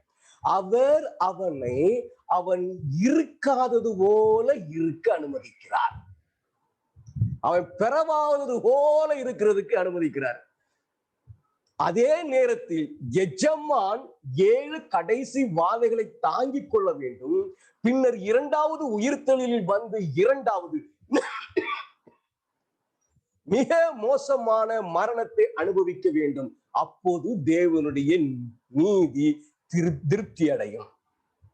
என்ன நடக்குது அப்படின்னு சொன்னா, ஒரு அடிமை இருக்கிறான், அவனுக்கு வேதத்தை படிக்கிறதுக்கு வாய்ப்பு இல்லை, தேவனை குறித்து அறிகிறதுக்கு வாய்ப்பு இல்லை. அந்த எஜமான் அவன் அந்த அளவு கூட்டிட்டு வச்சிருக்கிறான். எஜமான் அடிச்சு விடுவாரு. அந்த அடிக்காக அவருடைய கோபத்துக்காக அவன் பயப்படுகிற ஒரு சூழ்நிலை. அவன் நடத்தப்படுவது ஒரு மிருகத்தை காட்டிலும் கீழ்த்தரமாய் நடத்தப்படுகிறான். இவனை பரலோகத்துக்கு கூட்டு போக முடியாதா?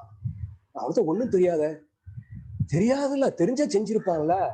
God says I will not take you to heaven. ஆனா அவனுக்கு சிறந்த காரியத்தை செய்யறாராம். அவனுக்கு 2ஆம் மரணம் கிடையாது. அவனுக்கு 2ஆம் மரணம் கிடையாது. அவனிடத்துல நன்மையை விதைப்பதற்கான பிரயாசத்தை எடுப்பதற்குரிய சூழ்நிலையே இல்லை. சரிங்களா? அப்போ நம்ம ஒரு கேள்வி எழுப்பணும் இல்லையா? அந்த கேள்விக்கு விளக்கம் காரணம் அந்த குறிப்பு. இதுல இன்னொரு காரியத்தை உங்களுக்கு சொல்ல விரும்புகிறேன். இந்த குறிப்பை அவர்கள் சொல்லி, இந்த தரிசனத்தை அவர்கள் வெளிப்படுத்தி 6 ஆண்டுகளுக்கு பின்பாக கற்பர்கள் எல்லாம் விடுவிக்கப்பட்டாங்க. அது அடிமைத்துவம் அமெரிக்காவில இருந்து நீக்கப்பட்டுச்சு. உடனே எழும்பி என்ன சொன்னாங்க? அம்மையார் போய் தீர்க்க தரிசனம் சொல்லிட்டாங்க அப்படின்னு சொல்லிட்டாங்க. நம்மால் என்ன சொன்னாங்க? இல்ல அது இன்னும் காலம் ரொம்ப இருக்கும், நிறைய அடிமைகள் இருக்கிறாங்க, அந்த காலத்துக்குள்ள போறதுன்னு கடைசி காலம் எல்லாம் இருக்கு, 7 வாதைக்கு முன்பாக இப்படி அடிமைத்தனம் எல்லாம் வரலாம், அதெல்லாம் அது தீர்க்க தரிசனம் நிறைய வரைக்கும் காத்திருக்கணும் அப்படின்னாங்க. நான் அப்படி விளங்கிக்கல. அடிமைத்தனம் அமெரிக்காவில இருக்கும்போது ஆண்டவர் நம்முடைய பிள்ளைகளும், விசுவாசத்துக்கு வந்த பிள்ளைகளும் அந்த அடிமைகளை வைத்திருந்திருப்பார்கள். அப்ப ஆண்டவர் சொல்றது என்ன அப்படின்னு சொன்னா, அப்பா இதே அடிமைத்தனத்தை நீ வைத்துக் கொண்டிருந்தாய் என்று சொன்னார், வாதியின் காலத்தில் நீ அந்த வாதியை அனுபவிப்பது மட்டுமல்லாமல் நீ என்ன செய்யணும் அப்படின்னு சொன்னா, 2ஆம் மரணத்தில் இவனுக்காக சேர்ந்து சகிக்க வேண்டும் என்று ஆண்டவர் ஒரு எச்சரிப்பின் செய்தியை கொடுக்கிறார். இது எதன்படி என்று சொன்னால், நீங்க சோதோம் குமாரனுக்கு ஒரு எச்சரிப்பின் செய்தி போகும் தெரியுமா? யோனா சொல்லிட்டா நடக்கல, யோனா கள்ள தீர்க்கதரிசியா இல்லை. அவனுக்கு எச்சரிப்பு கொடுக்கப்பட்டது, மனம் மாறினார்கள், அந்த விடுதலை உண்டாயிடுச்சு. இங்கேயும் அப்படித்தான் அந்த எச்சரிப்பின் செய்தி ஆண்டவர் சொன்னாரு. அநேகர் இந்த செய்தியை கேட்டுட்டு அடிமைகளை விடுவித்திருக்கலாம், அப்படி தேசமாகவே அடிமை விடுவிக்கிறதுக்கு சூழல் உண்டாயிருக்கலாம். இது கண்டிப்பா அவங்க எல்லாம் இப்படிப்பட்ட ஒரு அடிமைத்தனம் 7வாதின் காலத்தில் அனுபவிக்கப்படணும். சிலர் அவங்க எல்லாம் சிலர் என்ன நினைத்தாங்க அப்படின்னு சொன்னா, இந்த அடிமைத்தனம் பண்ணவங்க எல்லாம் மறித்து 7 வாதை அனுபவிப்பாங்க. நோ, அப்படிலாம் இல்லை. அன்னைக்கு இருந்த பிள்ளைகளுக்கு ஆண்டவர் எச்சரிக்கை, நீங்க எப்படி இருந்துன்னு சொன்னா 7 வாதை நீங்க அனுபவிக்க வேண்டி வரும். யாருக்கும் சேர்த்து, அடிமைக்கும் சேர்த்து. 2ஆம் மரணத்துல எரிஞ்சு அடிமைக்கு சேர்த்து நீ எனக்கு அனுபவிக்க வேண்டும் அப்படின்னு ஆண்டவர் செய்தி சொல்றாரு. அநேகர் அதை மனம் திரும்பி இருப்பார்கள். தேசமே மனம் திரும்பிட்டு இது மறுபடியும் நடக்கணும் எதிர்பார்க்கணுமா? வேண்டியதில்லை. நான் சொல்றவங்களுக்கு புரியுதுங்களா? குழம்பிடக்கூடாது, சரியாக இருக்க வேண்டும். அப்ப இப்ப என்ன நமக்கு விளங்குகிறது என்று சொன்னால், ஆண்டவர் ஒரு கூட்டத்தை பிறவாவது போல பார்க்கிற ஒரு சூழ்நிலை பரலோகத்துல இருக்கு. அதான் நம்ம விளங்கிக்கணும். யாரெல்லாம் பிறவாவது போல பார்ப்பார் என்பது நமக்கு தெரியாது. ஒரு சம்பவத்தின் மூலம் நமக்கு வெளிப்படுகிற உண்மை என்னன்னு சொன்னா, பிறவாதவர்கள் போல பார்த்து அவர்கள் 2ஆம் மரணம் கிடையாது என்கிற உண்மை வெளிப்படுகிறது. அப்படியானால் ஜீவ புஸ்தகத்தில் பெயர் எழுதப்படுகிறதுக்கு முன்பாக, அந்த நன்மையை விதைக்கிற அந்த செயல் பரலோகத்தால துவக்கப்படுகிறதுக்கு முன்பாக யாராவது மரித்து போனால் அவர்கள் இந்த லிஸ்ட்ல வரலாம். சரிங்களா? வரலாம். அப்போ எப்ப எழுதப்படுறாரு தெரியுமா? தெரியாது. ஆனா எப்போ ஒரு குழந்தை தீமையை ரசிக்கும்படி அவங்க டிவியை போட்டு காட்டி அந்த பிள்ளைக்கு டிவியை பார்க்க வைக்கும் பொழுது காட் ரைட்ஸ் தேர்.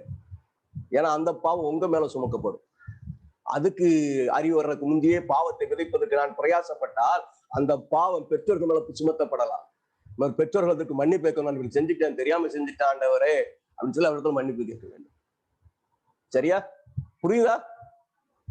சரி, இவ்வளவு கடினமா நினைச்சிடாதீங்க.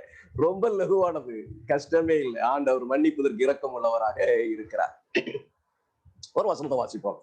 நிறைய நேரம் கேள்வி வருது இல்லைங்களா? ரூபேஷ் வந்திருக்காங்களா? சரி, இல்ல அவர்கிட்ட அந்த கேள்வி அதிகமா வரும். அவருக்கு ரொம்ப இரக்கம், ரொம்ப அன்பு, எல்லாரும் பரலோகத்துக்கு வரணும்னு ஒரு ஆசை. அதனால இந்த வாசனத்தை நான் வாசிக்க போகிறேன்.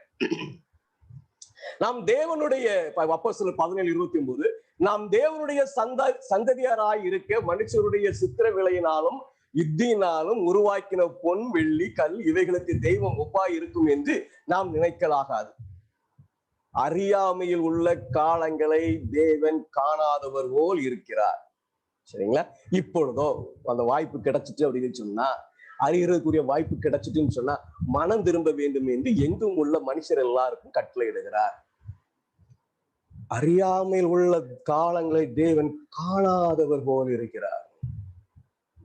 நான் இதை இப்ப எப்படி விளங்கிக்கிடுறேன் அப்படின்னா, அறியாமையிலேயே ஒருவன் கடந்து போனால் அவன் பிறவாவது போல் கணக்கிடப்படுவான். அப்ப நம்ம எவ்வளவு தீவிரமா வேலை செய்யணும்னு பாருங்க. எவ்வளவு தீவிரமாய் ஒவ்வொரு ஆத்மாவின் தேவனுடைய சமூகத்துல கொண்டு வரணும் பாருங்க. இந்த பூமியில அவன் பாடுகளை அனுபவிக்கிறான், எல்லாம் அனுபவிக்கிறான். ஆனா அவன் அறியாமையிலேயே இருந்து விட்டான். அறிகிறதுக்கு வாய்ப்பு கிடைத்து தவிர்க்கிறவன் அல்ல. அறிகிறதுக்கு வாய்ப்பு கிடைத்து அதை தவிர்க்கிறவன் அல்ல. அறியாமையிலேயே இருக்கிறவனை தேவன் காணாதவர் பார்வைக்கே வராதது போல அவன் கடந்து செல்லுகிறான். சரியா? சரிதானா? இன்னொரு வசனத்தை வாசிக்கிறேன். நமக்கு ஓசியா 4:6 என் ஜனங்கள் அறிவில்லாமையினால் சங்காரம் ஆகிறார்கள். ரெண்டு வேற வேற. அறியாமையில் உள்ள காலங்கள் தேவன் காணாதவர் போல் இருக்கிறார். அது it passes away from him. ஆனா அறிவில்லாமையினாலே, இது அறியாமை அல்ல, அறிவதற்கான எல்லா வாய்ப்பும் கொடுக்கப்பட்டு அதை உதாசீனப்படுத்தவர்கள். அறிவை பெற்றுக் கொண்டு விட்டு அதை தங்கள் வாழ்க்கையில அபியாசிக்காமல் விலகி போனவர்கள். ஒவ்வொரு சந்தர்ப்பமும் குறிக்கப்படும். உங்களுக்கு சொல்லப்படுகிற அந்த வாய்ப்புகளை ஒவ்வொரு எப்பெல்லாம் தவிர்க்கிறோமோ அப்பெல்லாம் பரலோகத்துல குறிக்கப்படும். இப்ப ஜீவ புஸ்தகம் எப்ப பேர் எழுதப்படுது அப்படின்னு சொன்னா தெளிவா சொல்லலாம், கண்ணை மூடிட்டு சொல்லலாம். ஆண்டவர் ஒரு மனிதனிடத்துல அந்த சுதந்திரம் அவனுக்கு எப்போ வருதோ, தீமையை தேர்ந்தெடுக்கிற சுதந்திரம் எப்போ வணிகணும், நன்மையை தேர்ந்தெடுக்கிற சுதந்திரம் அவனிடத்துல உண்டாகும் பொழுது, அது பிறந்த அன்னைக்கு உண்டாகுமா எனக்கு தெரியாது, 10 நாள் கழிச்சு உண்டாகுமா எனக்கு தெரியாது, 5 வருஷத்துல உண்டாகுமா தெரியாது, 2 வருஷத்துல உண்டாகுமா தெரியாது. But it will be created in us. அன்னைக்கு என் பரலோகத்துல என் புஸ்தகத்தில் எழுதப்படும். சரிதானா? புரிஞ்சுக்கிட்டீங்களா? அப்ப ஜீவ புஸ்தகம், ஞாபக புஸ்தகம், பாவ புஸ்தகம், இந்த மூன்றின் மூலமாக பரலோகத்தில ஒவ்வொரு மனிதனுடைய சரித்திரம் இருக்கிறது என்பதை மறந்து விடக்கூடாது. இந்த சரித்திர கிரியைகளின் மூலமா தான் நாம் நியாயம் தீர்க்கப்பட போகிறோம். விசுவாசத்தினால அல்ல. விசுவாசத்தினால நீதிமானாக்கதான் மாற்ற முடியும். நீதிமானதான் ஆகிக்கலாம். இன்னைக்கு தெரியாம நம்ம சபையிலேயே குழம்பி போய் கிடக்குறாங்க. பரிசுத்தமாக்கப்படுதல் முற்றிலும் கிரியையினாலே, முற்றிலும் கிரியையினாலே. சரிங்களா? நம்ம சரித்திரம் முழுவதும் பரலோகத்துல இருக்கு அப்படிங்கிறது ஒரு குறிப்பு. இந்த குறிப்பு எப்ப எழுதுறாங்க அப்படின்னு சொன்னா, இந்த வெளிப்படுத்தல் 5ஆம் அதிகாரம் இருக்குல்ல, அங்க ஒரு 7 முத்திரைகள் அடங்கிய புஸ்தகம் தெரியணும். சரிங்களா? 7 முத்திரைகள் அடங்கிய புஸ்தகம் ஒவ்வொரு முத்திரையா உடைப்பாருங்களா, அந்த புஸ்தகத்துக்குள்ள என்ன எழுதி இருக்குன்னு எழுதுறாங்க பாருங்க. வெளிப்படுத்தல் 5:1-3 மேற்கோள் காட்டப்பட்டுள்ளது. அங்கே அவருடைய திறந்த கரத்தில் புஸ்தகம் இருக்கிறது. தேவனுடைய ஏற்பாடுகளின் வரலாறு, நல்லா காட்டுக்கிடுங்க, தேவனுடைய ஏற்பாடுகளின் வரலாறு, தேசங்கள் மற்றும் சபையின் தீர்க்க தரிசன வரலாறு ஆகியவற்றின் சுருள் உள்ளன. அதில் தெய்வீக வார்த்தைகள், அவருடைய அதிகாரம், அவருடைய கட்டளைகள், அவருடைய சட்டங்கள் நித்தியத்தின் முழு அடையாள ஆலோசனை மற்றும் தேசங்களில் உள்ள அனைத்து ஆளும் சக்திகளின் வரலாறு ஆகியவை இருந்தன. என்னெல்லாம் இருக்குன்னு பாருங்க. நம்ம முத்திரைகளை பற்றி படிக்கும்போது, முத்திரை உடைக்க ஒண்ணு படிக்கும்போது எதையுமே பார்க்க மாட்டோம். அவருடைய அதிகாரமா, அவருடைய ஆத்திரைகளா, அவருடைய கட்டைகளா, அவருடைய சட்டங்களா, அது அது அடையாளபூர்வமா என்ன செய்யப்பட்டிருக்குதா, அந்த வரலாறு அங்கே குறிக்கப்பட்டு இருக்கிறதா. அந்த சுருளில் எல்லா தேசம், எல்லா தேசம், ஜாதி மற்றும் ஜனத்தின் செல்வாக்கு பூமியின் வரலாற்றின் துவக்கத்திலிருந்து முடிவு வரை அடையாள மொழியில் உள்ளடக்கப்பட்டுள்ளது. அந்த புத்தகத்தை ஜெயகிருஷ்ணனை எடுத்து அவன் பிறகு அவனுக்கு முதல்ல இருந்து துவக்கத்திலிருந்து கடைசி வரைக்கும் சரித்திரம் அதுக்குள்ள இருக்கும். சரி, அப்ப நமக்கு இன்னும் உறுதிப்படுத்திக் கொண்டோம், பரலோகத்திலே மனிதனுடைய சரித்திரம் இருக்கிறது. சரியா? நம்ம இப்ப என்ன செய்யறோம் அப்படின்னு சொன்னா, பரலோகத்துல பாவ புஸ்தகம் இருக்கிறது, பாவம் நிவர்த்தி செய்யப்படும் என்று சொல்லி நம்ம படித்தோம். நீங்க லேவியாரகம் 4ஆம் அதிகாரத்துல நமக்கு தெரியும், ஒவ்வொரு நாளும் மனிதன் பாவம் செய்யும் பொழுது ஒரு ஆட்டை எடுத்துட்டு அவன் தலையில கைய வச்சு அதை கொன்று அந்த ரத்தம் பரிசுத்தலத்துக்குள்ள போகும் பொழுது பாவம் பரிசுத்தலத்துக்குள்ள மாற்றப்படுகிறது. இது ஒரு ஆராதனை, நம்ம எல்லாருக்கும் தெரிகிற ஒரு ஆராதனை. நம்ம ஏற்கனவே கடந்த வகுப்பு இவைகளை குறித்து கொஞ்சம் படித்து இருக்கிறோம். என்னுடைய ஸ்லைடை நான் மூவ் பண்ணிடுறேன். ஸ்லைடுலாம் என்னுடைய நோட்ஸ். நான் ஒரு டெக்னிக்கை கண்டுபிடிச்சேன். இந்த ஸ்லைடை போட்டா எல்லா ஃபுல் ஸ்கிரீனும் என்னால நோட்ஸை பார்க்க முடியாது. அதுக்காக நான் எல்லாம் பிரிண்ட் அவுட் எடுத்து ஒவ்வொரு நாளும் ஒரு 60 ரூபா செலவழிக்கிட்டுருச்சு. என்ன ஆண்டவரேன்னு பார்த்தேன், இப்போ ஸ்லைட்டை ஒரு சைட்ல ஓடிக்கிட்டு இருக்கோம், பக்கத்துல நோட்ஸையும் பார்த்துக்கலாம், ஜூம் என்ன செஞ்சுக்கலாம், போய்க்கலாம். நம்ம பிரசங்க இதுல அந்த நோட்ஸ் மூவ் பண்ணாம இருக்கு, நான் லேசா மூவ் பண்ணிக்கிறேன், கொஞ்சம் பொறுத்துக்கிடுங்க. ஓகே,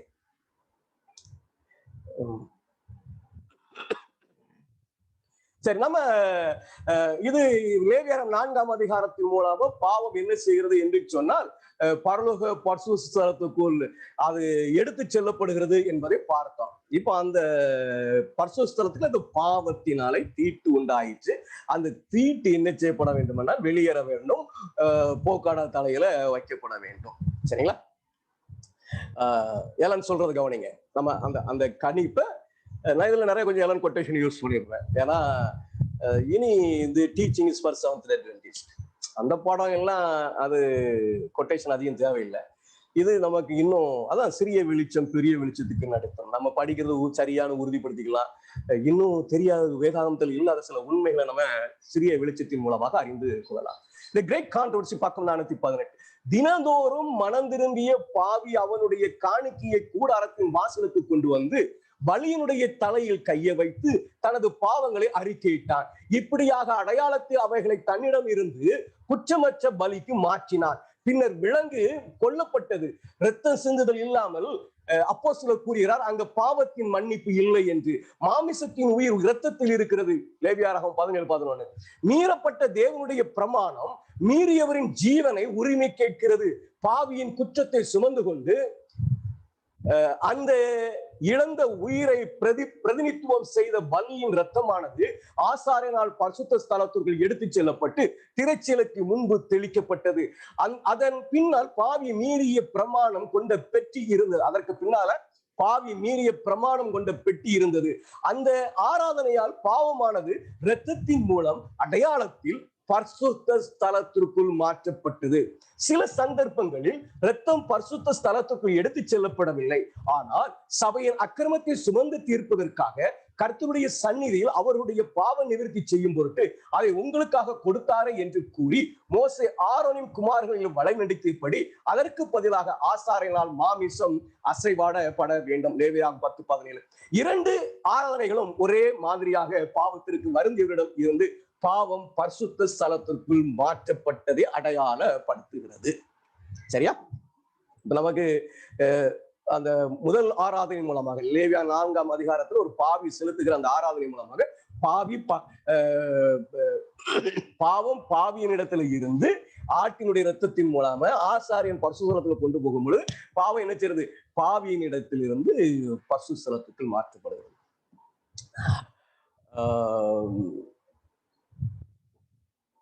நான் இதுல ஒரு காரியத்தை உங்களுக்கு சொல்ல விரும்புகிறேன். அந்த வசனத்தை ஞாபகத்துக்கு வருது. நான் அந்த வசனத்தை குறிப்பிட்டிருக்கிறேனா இல்ல பிறகு எங்கேயும் வருகிறதா என்ன எனக்கு தெரியல.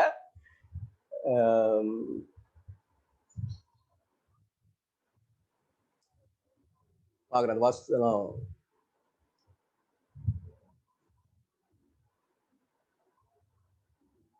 சரி, அது இப்ப ஞாபகத்துக்கு வரும்போது நான் சொல்லி முடித்து விடுகிறேன். அதை நீங்க விளங்கி கொள்ளுங்கிறதுக்காக. ஒருவேளை பின்னாடி இருந்துச்சுன்னா இன்னொரு ரிப்பீட்டேஷன், அவ்வளவுதான். இந்த நோட்ஸ் வச்சு டீச் பண்றதுடைய ஸ்லைட்ஸ் வச்சு டீச் பண்றதுடைய டிராபேக் இதுதான். மனசுல வரத டக்குன்னு சொல்ல முடியாது. பின்னாடி இருக்குமோ முன்னாடி இருக்குமோ யோசிச்சுட்டு இருக்கோம். இங்க இந்த பாவம் வந்து ஆட்டினுடைய தலையில வைத்து இது கொல்லப்பட்டு ரத்தம் உள்ள போயிருது இல்லைங்களா? ஆசாரியன் செய்கிற வேலையை குறித்து சொல்லும்போது அவன் பாவ நிவிர்த்தி செய்கிறான் என்று சொல்வாங்க. அந்த பாவ நிவிர்த்தி அவன் செய்யும் பொழுது இந்த பாவியினுடைய பாவம் மன்னிக்கப்படுகிறது. இந்த பாவ நிவாரண பலியின் மூலமாக என் பாவம் மன்னிக்கப்படுகிறது. ஆனா பாவ நிவிர்த்திக்கு ஏதுவான வேலை செய்யுது. என்ன தெரியுமா அர்த்தம்? இப்ப நான் ஒரு உபச்சாரம் செய்துட்டேன். நான் இயேசுவின் இடத்துல கண்ணீரோட மன்றாடி, ஆண்டவரே இந்த பலவீனத்தில் இருந்து என்னை மாற்றி போடும். இல்ல நான் ஒரு ஒரு ஒரு ஒரு ஒரு திருடு செய்து விட்டேன், ஆண்டவரேன்னு சொல்லி அவரிடத்துல நான் அறிக்கை செய்யும் பொழுது அந்த பாவத்தை நிவிர்த்தி செய்வதற்கு ஏதுவாக தேவன் மரித்திருக்கிறார். அப்படின்னா என்ன அர்த்தம்னா, ஒவ்வொரு முறையும் ஆண்டவருடைய சமூகத்துல போய் என் பாவத்துக்காக நான் மன்னிப்பு கேட்கும் பொழுது பரலோகம் என்னை அந்த பாவம் செய்யாதவனை போல பார்க்கிறது. கீப் இன் மைண்ட், பரலோகம் என்னை பாவம் செய்யாதவனை போல பார்க்கிறது. நான் செய்திருக்கிற நான் என்னை திருடனாக பார்க்கவே இல்லை, என்னை திருடியவனாக பார்க்கவே இல்லை. And that is the forgiveness, strength of forgiveness. பாவத்தை மன்னிப்பினுடைய வல்லமை அது. சரிங்களா? அப்ப ஒரு ஜெபம் பண்ணோம்னா என்ன ஃபீலிங் இருக்குன்னு, ஓ I am perfect in the sight of God. ஆனால் ஏதேன்ல ஒரு மரம் இருந்துச்சு தெரியுமா? நன்மை தீமை விருட்சத்தை, நன்மை தீமை அறியத்தக்க விருட்சம் ஒரு மரம் இருந்துச்சு பாத்தீங்களா? அந்த மரம் இப்பவும் என் முன்னாடி இருக்கும். நல்லா புரிஞ்சுக்கணும், நல்லா புரிஞ்சுக்கணும். இந்த நன்மை தீமை விருட்சத்தின் மரம் பாவம் செய்யாதவன் போல பார்க்கிறார். ஆனா என் முன்னாடி என்ன இருக்கு? நன்மை தீமையை அறியத்தக்க விருட்சம் இருக்கிறது. A test is there. ஒரு பரீட்சை இருக்கிறது. அது மீண்டும் அந்த பாவமாக இருக்கலாம். இதுல என்ன இருக்கும் தெரியுமா? இப்போ நம்ம வந்து மீட்பர் நமக்கு பரிந்து பேசுகிற காலத்துல இருக்கிறோம். அதனால என் பாவம் மன்னிக்கப்பட்டிருந்தாலும் அது என் என்னுடைய மனதில அது பதிந்து கிடக்கிறது. அதனால சாத்தான் என்ன செய்வான் அப்படின்னு சொன்னா, அதையெல்லாம் தூண்டி விட்டு மறுபடியும் பாவம் செய்ய வைப்பான். நல்லா புரிச்சுக்கிடுங்க. அப்ப ஒவ்வொரு முறையும் பாவத்துக்காக நான் தேவனுடைய சமூகத்துல மண்டியிடும் பொழுது, அறிக்கையிடும் பொழுது, கர்த்து என்னை அந்த பாவம் செய்யாதவனை போல பார்த்து மன்னிக்கிறார். Never forget that. ஒரு நாள் என் பாவம் மன்னிக்கப்பட்டுட்டோ படலையோன்னு சந்தேகம் வேண்டாம். நம்ம மறுபடியும் பாவம் செய்யற காரணம் நன்மை தீமை அறியத்தக்க விருட்சம் நமக்கு முன்பாக இருக்கிறது. அதனால நம்ம பரீட்சையில நம்ம ஆதாம் தோற்றது போல தோற்காதபடி இயேசு ஜெயித்தது போல ஜெயிக்க வேண்டும். சரியா? புரியுதுங்களா நான் சொல்றது? சரி. Great controversy 483. பாவத்தை பற்றி உண்மையிலே மனம் திரும்பி விசுவாசத்தினால் கிறிஸ்துவின் இரத்தத்தை அவர்களுடைய பாவ பலியாக உரிமை கொண்டாடிய அனைவரும் கிறிஸ்துவின் நீதியின் பங்காளராகி விட்டதால் பரலோக புஸ்தகத்தின் அவர்களுடைய பேர்களுக்கு எதிராக மன்னிப்பு பதிய பெற்றார்கள். ஒவ்வொரு தடவையும் நீங்க மன்னிப்பை நம்ம கேட்கும் பொழுது ஆண்டவர் பாவம் அதை அழிக்கணும் இல்லைங்களா? அதை அழிக்கிறதுக்கு தான் ஊழியம் செய்யறாரு. மன்னிக்கப்பட்டதும் எழுதி வச்சுக்காரு. ஏன் அப்படின்னா, எனக்கு முன்பாக இன்னும் நன்மை தீமை அறியத்தக்க விருட்சம் இன்னும் இருக்கிறது, எப்பவும் இருக்கும். புதிய வானம் புதிய பூமியிலும் இருக்கும். நான் பரீட்சையில இங்க ஜெயித்து காட்டினாதான் பரலோகம் போக முடியும். நான் பாவம் செய்ய மாட்டேன், தேவனுடைய வார்த்தையை மீற மாட்டேன் என்கிற நிலையை இங்க வெளிப்படுத்தினால்தான் வருமானம், நாங்கள் வாழ்த்து முடியும் பரலோகம். சரியா? சரி. ஒவ்வொரு முறையும் பாவ மன்னிப்பை கேட்கும் போது நம்ம பாவத்துக்கு எதிரே மன்னிக்கப்பட்டது என்று சொல்லி ஆண்டவர் எழுதுகிறத நம்ம என்ன செய்ய முடியும்? பார்க்க முடியும். சரிங்களா? லேவியாராகமம் 4:35. இவனமாய் அவன் செய்த பாவத்துக்கு ஆசாரியன் பாவ நிவிர்த்தி செய்ய கடவன், அது அவனுக்கு மன்னிக்கப்படும். நான் அதை சொன்னதுக்கு அந்த வசனம் இது. ஒரு மனிதன் வந்து முதல்ல சொல்லி முடிச்சுட்டேன். பாவத்திற்காக அதை மன்னிப்பை கேட்கும் பொழுது அது பாவ நிவிர்த்தி செய்யப்படத்தக்க வகையில மன்னிக்கப்படுகிறது பரலோகத்துல. அங்க எழுதி வச்சிருக்கிறாரு. அதை அழிக்கிறது அவருடைய நோக்கம். ஆனா எனக்கு உடனே நான் மன்னிக்கப்பட்டாச்சு, ஐ அம் சேஃப் நினைச்சிடாதீங்க. நன்மை தீமை அறியத்தக்க வெளிச்சம் எப்போதும் நமக்கு முன்பாக இருக்கு. அந்த பழத்தை நம்ம புசிக்க கூடாது, நமக்கு புசிக்க கூடாது. அந்த பரீட்சை உண்டு. அது இங்க மாத்திரம் இல்ல, பரலோகத்திலும் இருக்கும். ஒன்லி சோதனை கிடையாது, டெம்டேஷன் கிடையாது, பரீட்சை உண்டு. பரீட்சை எப்பவும் உண்டு, எல்லா உலகத்திலையும் இருக்கும். அப்ப நான் இப்ப அங்க நிரூபிச்சாதான் அந்த நன்மை தீமை அறியத்தக்க விருட்சத்தின் கனியை நான் புசிக்க மாட்டேன் ஆண்டவரே, எந்த சூழ்நிலையில நான் புசிக்க மாட்டேன் அப்படி நிரூபிச்சாதான் பரலோகம். அதனாலதான் சொல்றாரு, ஒவ்வொரு முறையும் ஒவ்வொரு சோதனையும் வேண்டாம் வேண்டாம் வேண்டாம் தடுக்கிற ஒவ்வொரு காரியத்தையும் பரலோகத்தில் எழுதுவேங்கிறாரு, ஞாபக புத்தகத்தில் எழுதுவேங்கிறாரு. சரியா? அப்போ எவ்வளவு கேர்ஃபுல்லா வாழணும்னு யோசிச்சுக்கிடுங்க. எஸ், பரலோகம் இலவசம். யாருக்கு? தேவனாலே கொடுக்கப்பட்ட இந்த உலகத்தை வெறுக்கிறவர்கள். சரிங்களா? ரொம்ப லகுவானது, ரொம்ப லகுவானது. சரி சரி, இப்போ இந்த நிவர்த்தி செய்யப்படுகிறதுக்கு ஒரு ஆராதனை இருக்கிறது. நிவர்த்தி செய்யப்படுகிறது ஒரு நமக்கு தெரியும். லேவியராகமம் 16வது அதிகாரத்தை நீங்கள் வாசிக்கும் போது 2 ஆடுகள் எடுக்கப்பட வேண்டும். ஒன்று தேவனுக்கு என்று விடப்பட வேண்டும், அது கொல்லப்படும். இன்னொன்று போக்காடாக நிறுத்தப்படும், அது உயிரோடு பிரகாரத்துல வைக்கப்படும். சரிங்களா? இந்த இந்த எடுத்த தேவனுக்கு என்று சீட்டு விழுந்த அந்த ஆட்டை அவங்க என்ன செய்வாங்க அப்படின்னு சொன்னா, கொண்டு அந்த இரத்தத்தை ஆசாரியர் மகா பரிசுத்தல கொண்டு போவான். பரிசுத்தலம் மகா பரிசுத்த பிரிக்கிற ஒரு திரை உண்டு. இந்த ஆராதனை அந்த திரை நீக்கப்பட்டிருக்கும். அந்த உடன்படிக்கை பெட்டிக்கு முன்பாக இந்த ஆராதனை செய்யப்படும். அதற்கு பிறகு அவன் என்ன செய்வான் அப்படின்னு சொன்னா, வெளியே வந்து ஆசாரியன் போக்காடா உயிரோடு நிறுத்திருக்கலாம், அந்த ஆட்டு மேல தலை கையை வைத்து அந்த ஆடை குடியில்லா தேசத்துக்கு அனுப்பி விடுவார். பரிசுத்த ஸ்தலம் பாவம் நீங்க சுத்திகரிக்கப்படுகிறது, தீட்டு நீங்க சுத்திகரிக்கப்படுகிறது. நான் தெரிஞ்சிருக்கிற வேண்டியது என்ன? தீட்டு எது தீட்டாக இருக்கிறது? சரிங்களா? எது தீட்டாக இருக்கிறது? சரி, பரிசுத்த ஸ்தலத்தினுடைய தீட்டுகள் என்ன? அது தெரிஞ்சாதானே அது எப்படி நீக்கப்படுது நம்ம தெரிந்து கொள்ளலாம், இல்லைங்களா? எரேமியா 31:34 நாம வாசிக்கும் போது, நான் அவர்கள் அக்கிரமத்தை மன்னித்து அவர்கள் பாவங்களை இனி நினையாது இருப்பேன். அந்த பாவத்தை நான் நினைக்கவே மாட்டேன். அப்போ பாவ புஸ்தகத்துல நான் மன்னிப்பு கேட்கும் பொழுதெல்லாம் மன்னிக்கப்பட்டதுன்னு எழுதுகிறாரு. ஆனா பாவம் எங்கதான் இருக்கு? பாவ புஸ்தகத்துலதான் இருக்கு. ஏன்னா எனக்கு முன்பாக இன்னும் நன்மை தீமை விருட்சத்தின் கனி இருக்கிறது, அது எப்பொழுதும் இருக்கும். நான் அதை புசிக்காமல் இருக்கும் வரைக்கும் அந்த பாவம் அங்க இருக்கு. நான் இதை இனிமே புசிக்க மாட்டேன் அப்படின்னு முடிவு பண்ணிட்டா, மேற்கொண்ட பாவத்தை ஞாபக புஸ்தகத்துல எழுதுறாரு. இதெல்லாம் மேற்கொண்டிருக்கான் அப்படின்னு சொல்ற விளங்குதுங்களா? அப்போ அந்த பாவ புஸ்தகத்திலே மன்னிக்கப்பட்ட பாவம் இருக்கும் வரைக்கும், ஏன்னா அவர் சொல்ற நினைக்க மாட்டேன்னு சொல்றாரு. அப்ப மன்னிக்கப்பட்ட பாவங்கள் என்ன செய்ய வேண்டும்? அழிக்கப்பட வேண்டும், இல்லாமல் போக வேண்டும். யாருடைய சிந்தனைக்கும் வரக்கூடாது. இப்ப வரும், அது மன்னிக்கப்பட்டாலும் என் சிந்தனைக்கு வரும். ஏன்னா இன்னும் நன்மை தீமை விருட்சத்தின் கனியை நான் மேற்கொண்டு காட்டவில்லை, அந்த விருட்சத்தின் கனியை நான் புசிக்க மாட்டேன் உறுதிப்படுத்தி காட்டவில்லை. அதனால மன்னிக்கப்பட்டதுன்னு வச்சிருக்கிறார். ஆனா இப்படி மன்னிக்கப்பட்ட பாவங்களை அவர் நினைப்பது இல்லைன்னு சொல்றாரு. அப்ப அது என்ன செய்ய வேண்டும்? அழிக்கப்பட வேண்டும். ஏசாயா 43:25, நானே உன் மீறுதலை என் நிமித்தமாக குலைத்து போடுகிறேன், உன் பாவங்களை நுழையாமலும் இருப்பேன். பாவ புஸ்தகத்துல தேவனுடைய பிள்ளைகளுடைய பாவங்கள் தொடர்ந்து காணப்படும் பொழுது அது தீட்டுப்பட்டதாக இருக்குது என்று சொன்னால் தேவனுடைய வார்த்தைக்கு எதிராக இருக்கிறது. ஆட்டுக்குட்டியானவரின் ஜீவ புஸ்தகத்தில் எழுதப்பட்டவர்கள் மாத்திரம் அதிலே பிரவேசிப்பார்கள். நம்ம வாஸ்தவ வசனங்கள் தான்.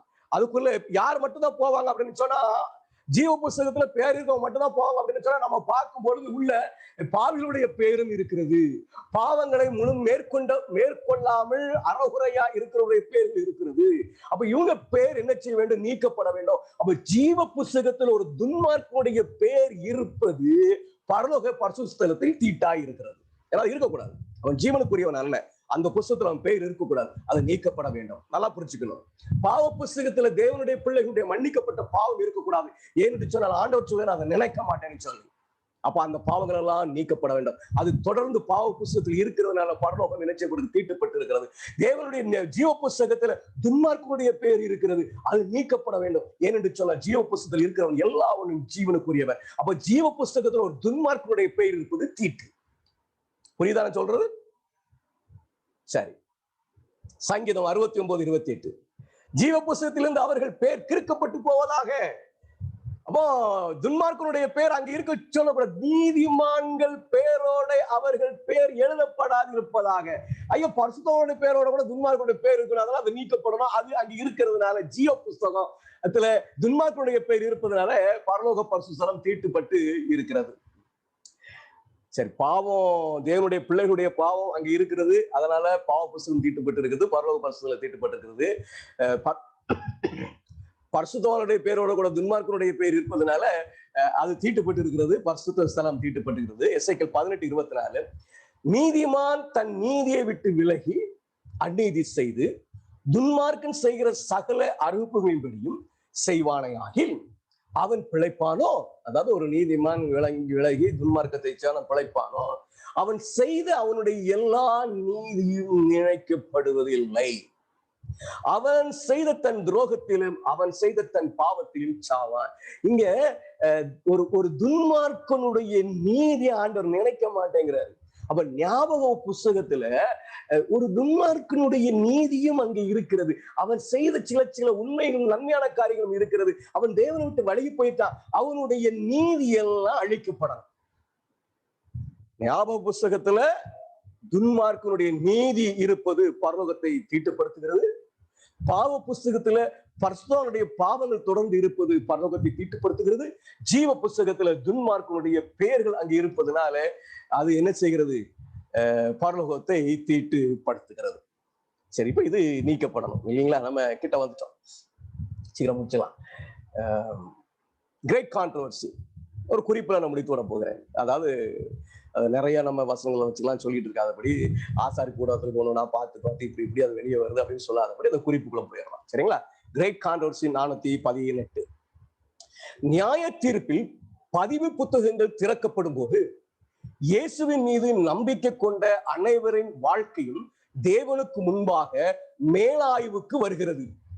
பூமியில் முதலில் வாழ்ந்தவர்களிடம் இருந்து தொடங்கி நமது வழக்கறிஞர் ஒவ்வொரு அடுத்தடுத்த தலைமுறையின் வழக்குகளையும் முன்வைத்து உயிருள்ளவர்களுடன் முடிக்கிறார். மரித்தோரிலிருந்து ஆரம்பித்து உயிர் இருக்கிறவர்களும் கொண்டு முடிக்கிறார். ஒவ்வொரு பெயரும் குறிப்பிடப்பட்டது. Every name is mentioned there. ஒவ்வொரு வழக்கும் நெருக்கமாக விசாரிக்கப்பட்டது. பெயர்கள் ஏற்றுக்கொள்ளப்பட்டது, பெயர்கள் நிராகரிக்கப்பட்டது. வருத்தப்படாத மற்றும் மன்னிக்கப்படாத பாவங்கள் தொடர்ந்து பதிவு புஸ்தகங்கள் இருக்க யாராவது பெற்றிருக்கும் போது, அதான் பாக்குற சொன்னீங்களா, ஒவ்வொரு விருட்சத்தின் கனியை நான் புசிக்க மாட்டேன் நிரூபிக்கணும். அப்படியே புசிச்சிருந்தா பாவ மன்னிப்பு பெற்றிருக்கணும், மறுபடியும் நிரூபிக்கணும். அப்படி பாவத்தை மேற்கொள்ளாம, பாவத்துக்கு வருந்தாம, பாவத்துக்கு மன்னிப்பு கேட்காம யாருடைய பேர்லயாவது பாவம் இருந்துச்சுன்னு சொன்னா அவர்களின் பெயர்கள் ஜீவ புஸ்தகத்திலிருந்து அழிக்கப்படும். மேலும் அவர்களின் நற்செயல்கள் பதிவு தேவனுடைய ஞாபக புஸ்தகத்திலிருந்து நீக்கப்படும். நல்லா புரிஞ்சுக்கணும்.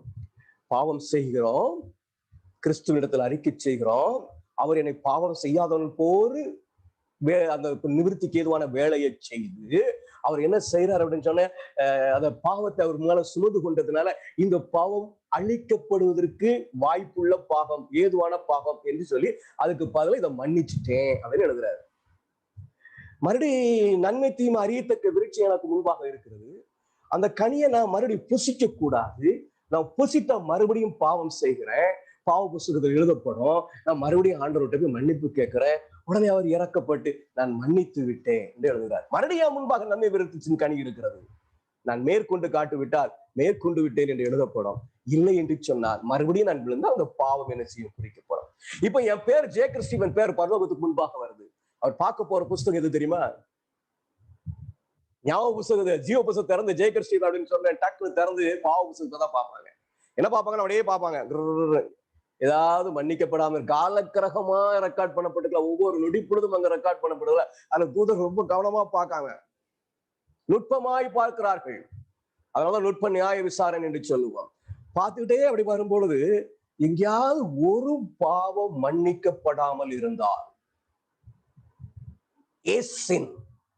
நான் வீணாக்கிய ஒரு நொடி, அதை குறித்த ஒரு வேதனை இல்லாதபடி, அதை மேற்கொள்ளாதபடி நான் இருந்தால், அந்த தூதர்கள் சொல்லுவாங்க பாவம் மன்னிக்கப்படவில்லை என்று சொல்லி, பாவம் மன்னிக்கப்படவில்லை என்று சொல்லுவார்கள். இயேசு பிதாவுக்கு முன்பாக அமைதலாய் நிற்பார். நான் அந்த இதுல வாசிக்கல, எழுத்து நிறைய நேரம் அமைதலாய் இருப்பார். உடனே தூதர்கள் எதிர்த்து வச்சுவாங்க, என் பேரை ஜியோ புஸ்தகம் இருந்து கிறுக்கி போட்டுருவாங்க, என் நன்மையெல்லாம் ஞாபக புஸ்தகம் இருந்து கிறுக்கி போட்டுருவாங்க, என் பேரு மாத்திரம் பாவ புஸ்தகத்துல இருக்கும், என் பாவங்கள் முழுவதும் அங்கே இருக்கும்.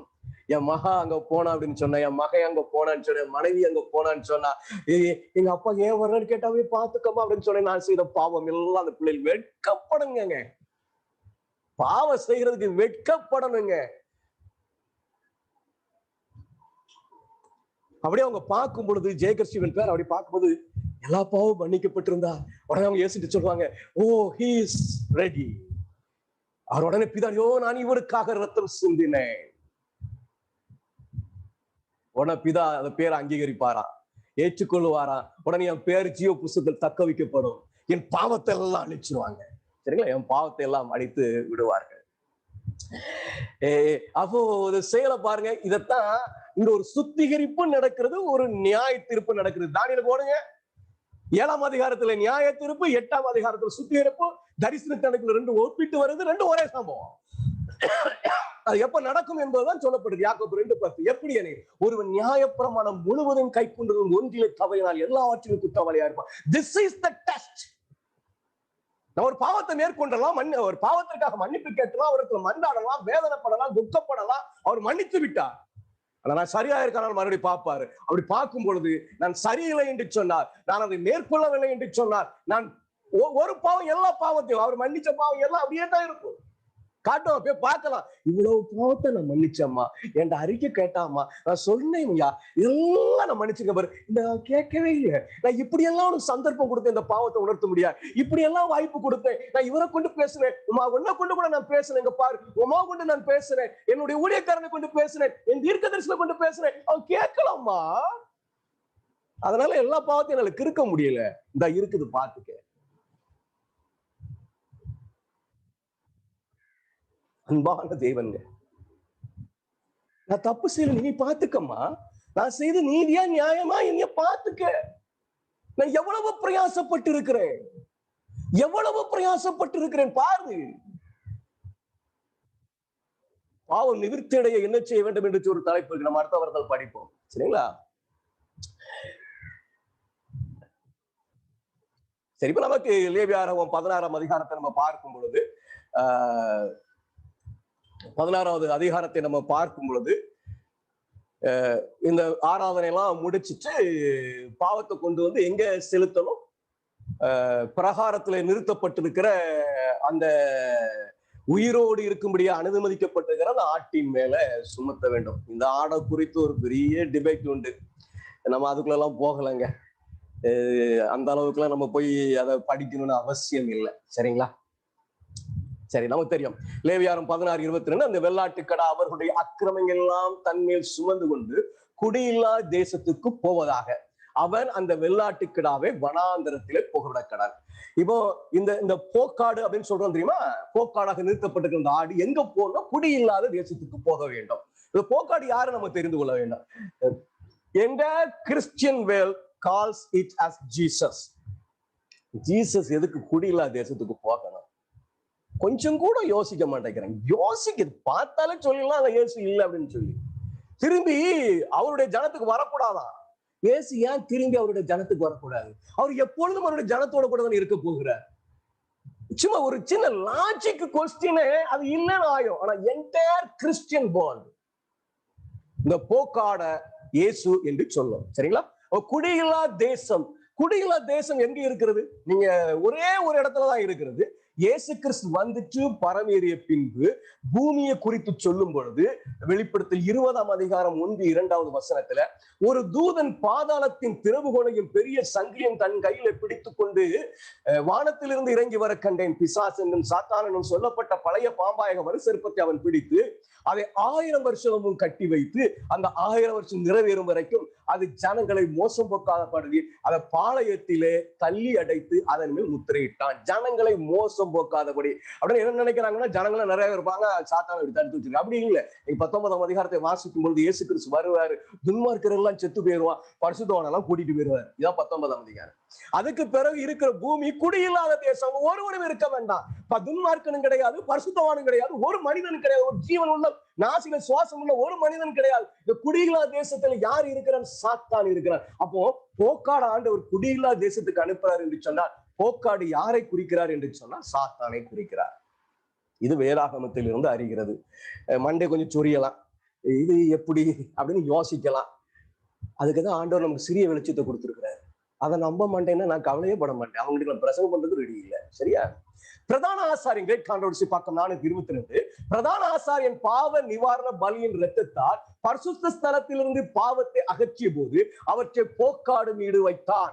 கிறிஸ்து அவருடைய ஊழியத்தின் முடிவில் பரலோக பரிசுத்த ஸ்தலத்தில் இருந்து அவருடைய ஜனங்களின் பாவங்களை அவருடைய சொந்த இரத்தத்தின் நேர்மையால் நீக்கும் போது அவர் அவைகளை சாத்தானின் மேல் வைப்பார்.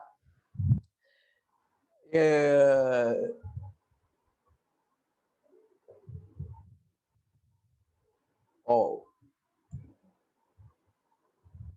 68 முடியுது, 70 வரை வரணுமே.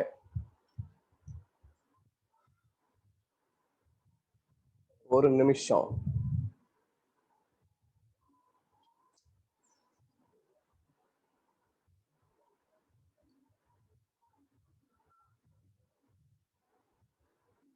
இருங்க, ஒரு சின்ன கொஞ்சம் ஸ்லைட்ஸ் மிஸ் ஆகுது, அதை நான் லேசா செய்துக்கிறேன்.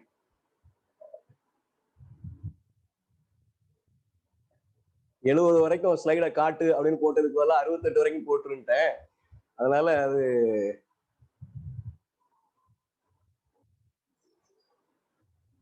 அறுபத்தெட்டோட நின்றுது.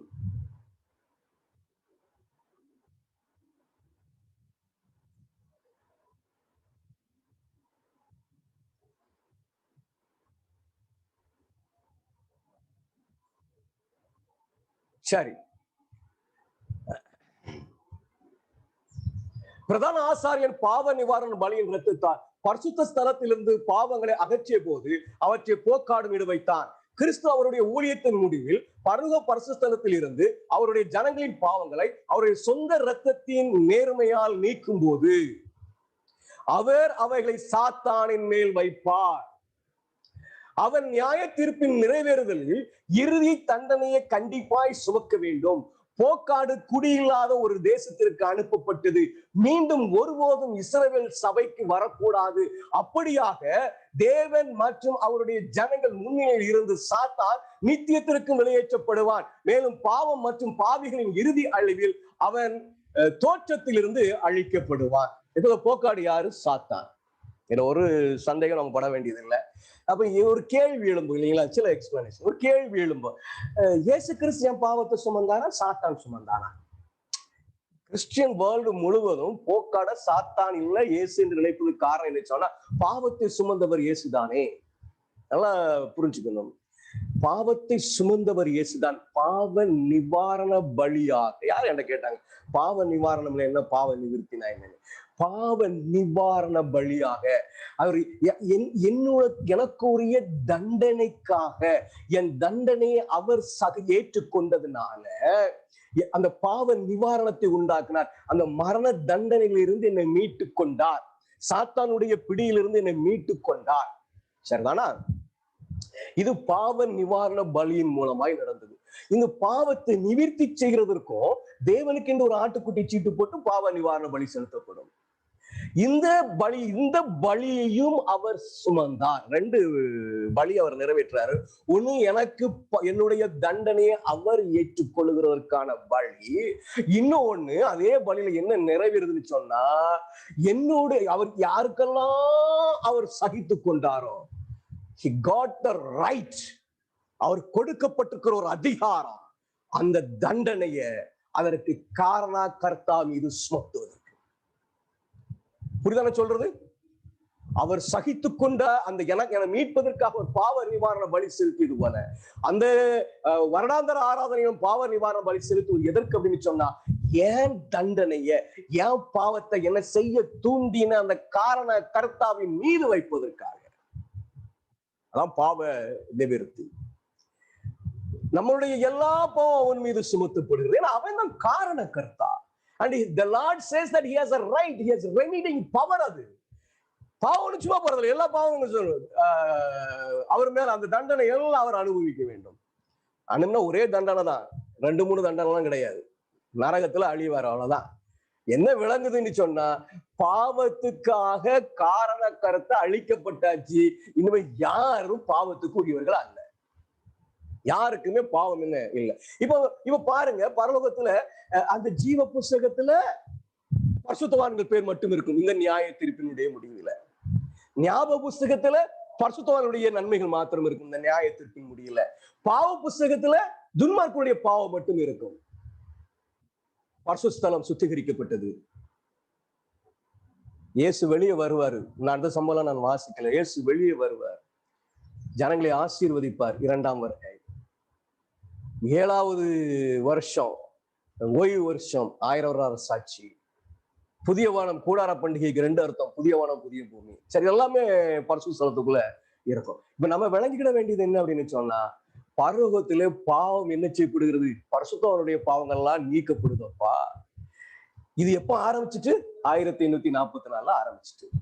இன்னும் இதுல நிறைய இருக்குது, சரிங்களா? அது மரித்தோர்ல இருந்து உயிரோடு இருக்கிறவர்களுக்கு வரும், பின்பு உயிரோடு இருக்கிறதுக்கு வரும். நம்ம 1850 வாசித்திருப்போம். ஹேஸ்கின் அப்படிங்கிறவங்க மறிக்கும் போது அவர்கள் முத்திரிடப்பட்டார்கள் என்ற மேல் எழுதுவாங்க. 90 வயதுக்கு மேற்பட்டவர்கள் முத்திரிடப்பட்டிருக்காங்க. அப்படி உயிரோடு இருக்கிறவர்களுக்கு அது தொடங்கிட்டு அப்படின்னு சொல்லி நம்ம படிச்சோம். ஆனா அவங்க எல்லாம் மரித்து போயிடுவாங்க. அதனால அது என்ன, மரணத்துக்கு எதுவானவர் தான் அவங்க. ஆனா ஆண்டவர் என்ன செய்யறாருன்னா, உயிரோருக்கு நியாயத்திற்கு நடக்குது, மரித்து போயிடும். ஒரு சூழ்நிலை இருக்கு பாருங்க, உயிரோடு இருக்கும்படியாய் நியாயம் தீர்க்கப்படுவார்கள். அந்த காலம் இவதான் இருக்குது. அது இப்ப நம்ம முன்னால் வரப்போகுதுங்க, சீக்கிரத்துல வரப்போகுது. இப்ப நம்ம பார்த்துக்கணும், என் பாவம் அனைத்தும் மன்னிக்கப்பட்டிருக்கிறதா?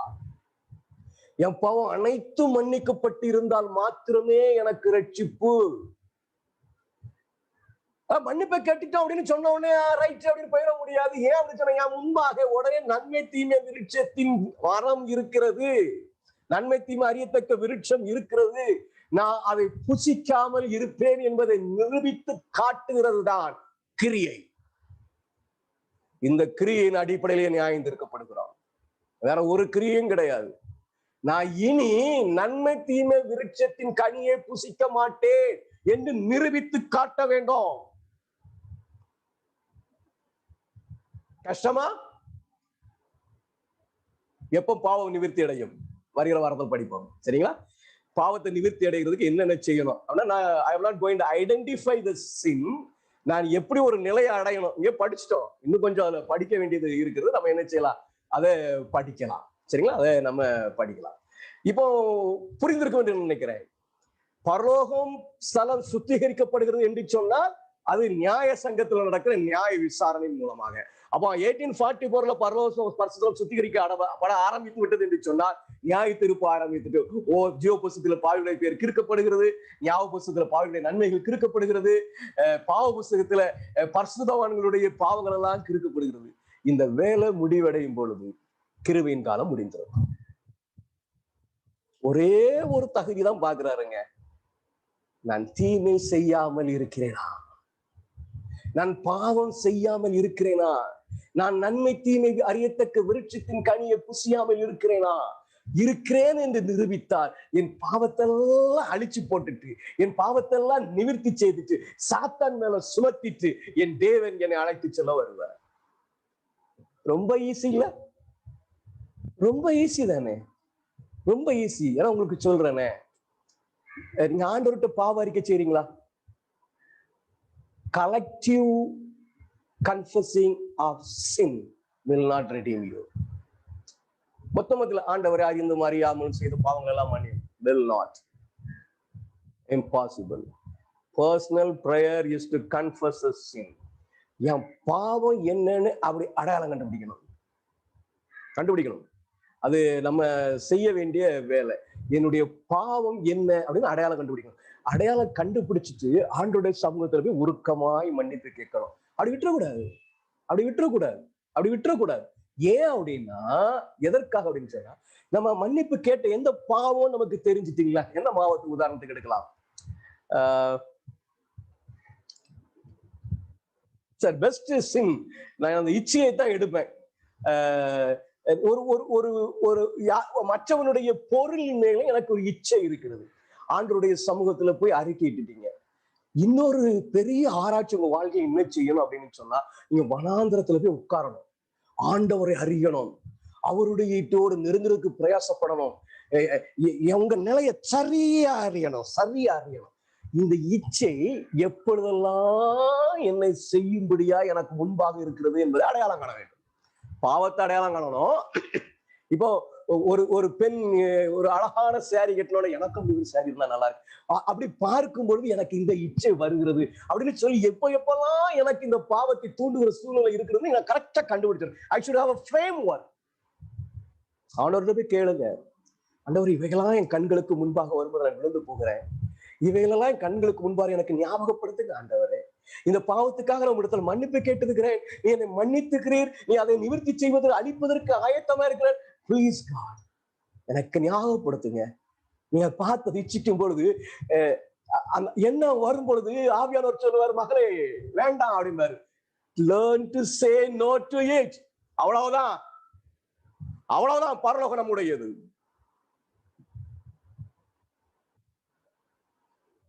அந்த சூழ்நிலை எப்பெல்லாம் வருது அப்பெல்லாம் ஆண்டவர்கிட்ட ஜெபம் பண்ணிட்டு, ஆண்டவரே உமக்கு ஸ்தோத்திரம் ஆண்டவரே, இன்னைக்கு எனக்கு வேர்ப்பட வச்சீங்க ஐயா, உங்க நன்றி ஆண்டவரே, அந்த இச்சைக்கு என்ன விழாவை பார்த்துட்டு உடனே ஸ்தோத்திரம் சொல்லுங்க. திரும்பி பார்த்தா அடுத்தது இருக்கும். Tell him no to it. So simple is heaven.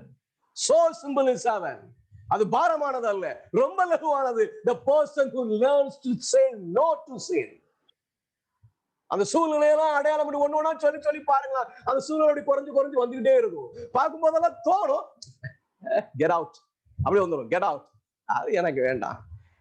அப்ப நோலாம் சொல்லணும், வேண்டாம்.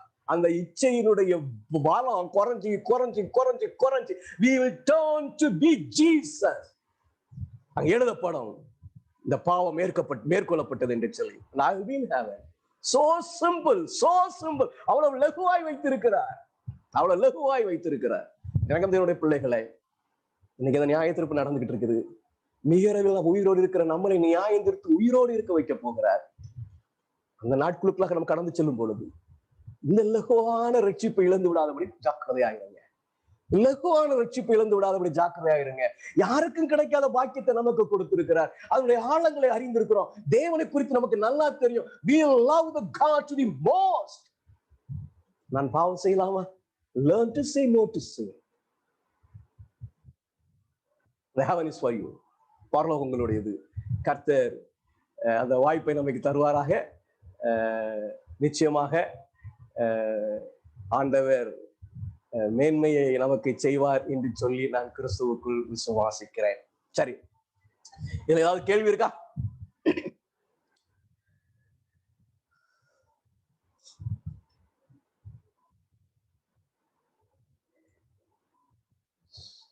ஒரு கேள்வி இல்லையா? சரி, நம்ம ஒரு அசைன்மெண்ட் எடுக்க போறோம். சரிங்களா? இதுல இருக்கிறவங்க எல்லாரும் நம்ம குரூப்ல இருக்கிறீங்களா? ஒரு குரூப் கிரியேட் பண்ணிருக்கீங்க மிஸ்ஸஸ் ரோஸால. அதுல இவங்க எல்லாரும் இருக்காங்களா? ஆமாங்க சார். எல்லாரும் இல்ல அப்படின்னா எல்லாரும் சேர்த்துடுங்க. அது ஒரு 18 பேர் இருக்கிறாங்க நான் பார்த்தேன். என்ன பிரச்சனை அப்படின்னா, எனக்கு விருப்பம் இல்லாத சிலது என் மீது வற்புறுத்தப்படுகிறது. அது சொல்லாம இருக்க முடியல. நான் ஒரு இரவு முழுவதும் கிட்டத்தட்ட ஒரு 7 மணில இருந்து 2 மணி வரை செலவழித்தேன். ஒரு பகலையும் முழுவதுமாய் செலவழித்தேன். ஒரு நண்பர் என்னிடத்துல ஒரு வீடியோவை அனுப்பினார். நான் பேர் எங்க சொல்ல விரும்பல. அந்த வீடியோ லிங்க் நான் இதுல போடுவேன், அந்த குரூப்ல போடுறேன். நீங்க எல்லாரும் அதை பார்க்கணும். உங்களுக்கு தெரிந்தவர் தான், தெரியாத ஆளெல்லாம் கிடையாது. எனக்கு ரொம்ப பழக்கமான அந்த நண்பருடைய செய்தி, அவருடைய செய்தியில உண்டான ஒரு குறைபாடை நாங்க கொஞ்சம் எழும்பி இது தவறு, இப்படி செய்யக்கூடாது, இப்படி பேசக்கூடாது என்று சொன்னோம். அப்போ அவருடைய நண்பரை வைத்து மிகவும் கடினமாக என்னை பேசினாங்க. அதெல்லாம் விட்டுறலாம். இப்ப நான் அதை விட்டுட்டேன். நான் அவங்க செய்தியெல்லாம் பாக்குறது இல்லை. இது எதுக்கு நம்ம பார்த்துக்கிட்டு அதுல குறைபாடு நம்ம சிந்தையில உண்டான உடனே நம்ம சொல்ல வேண்டி வருது, சொல்லலைன்னா நம்மள ஆண்டவர் கேட்பாருங்கிற பயம் வருது அப்படின்னு அவங்க செய்தியெல்லாம் கேட்கறதுக்குள்ள விட்டுட்டேன். வியாழக்கிழமை ஒரு நண்பர் என்னை கூப்பிட்டார். இந்த வந்து பாருங்க இந்த இதை அப்படின்னா, ஏன்னா நாங்க ரொம்ப கேஷுவலா வேதத்தை படிக்கிறவர்கள். என்னையா இது பாருங்க, அதை பார்த்து என்னங்க செய்ய, அதை பார்த்துட்டு நீங்க பாட்டுக்கு கஷ்டப்படுத்தாதீங்க, கடைசியில குறை சொல்ற ஆவியே என்கிட்ட வந்த மாதிரி ஆயிரும். I felt that. சும்மா நம்ம பாக்குறோம், அதுல ஒரு குறைபாடு வருது, அதை சொல்ல விட்டுருக்கு, அதனால அவரை குற்றப்படுத்துற மாதிரி ஐ ஃபீல் கில்ட்டி அப்படின்னு. அப்படி எப்படிங்க, தப்புன்னு தான் சொல்லி கொடுக்கணும்ல அப்படின்னாரு. விடுங்க, உங்களுக்கு தப்புன்னு தெரியுது இல்ல. இல்ல இல்லைங்க, எனக்கு சந்தேகம் இருக்கு, அதனால அந்த வீடியோவை பார்த்து எனக்கு சொல்லுங்க என்ன சந்தேகம். சில சந்தேகங்களை சொன்னாரு.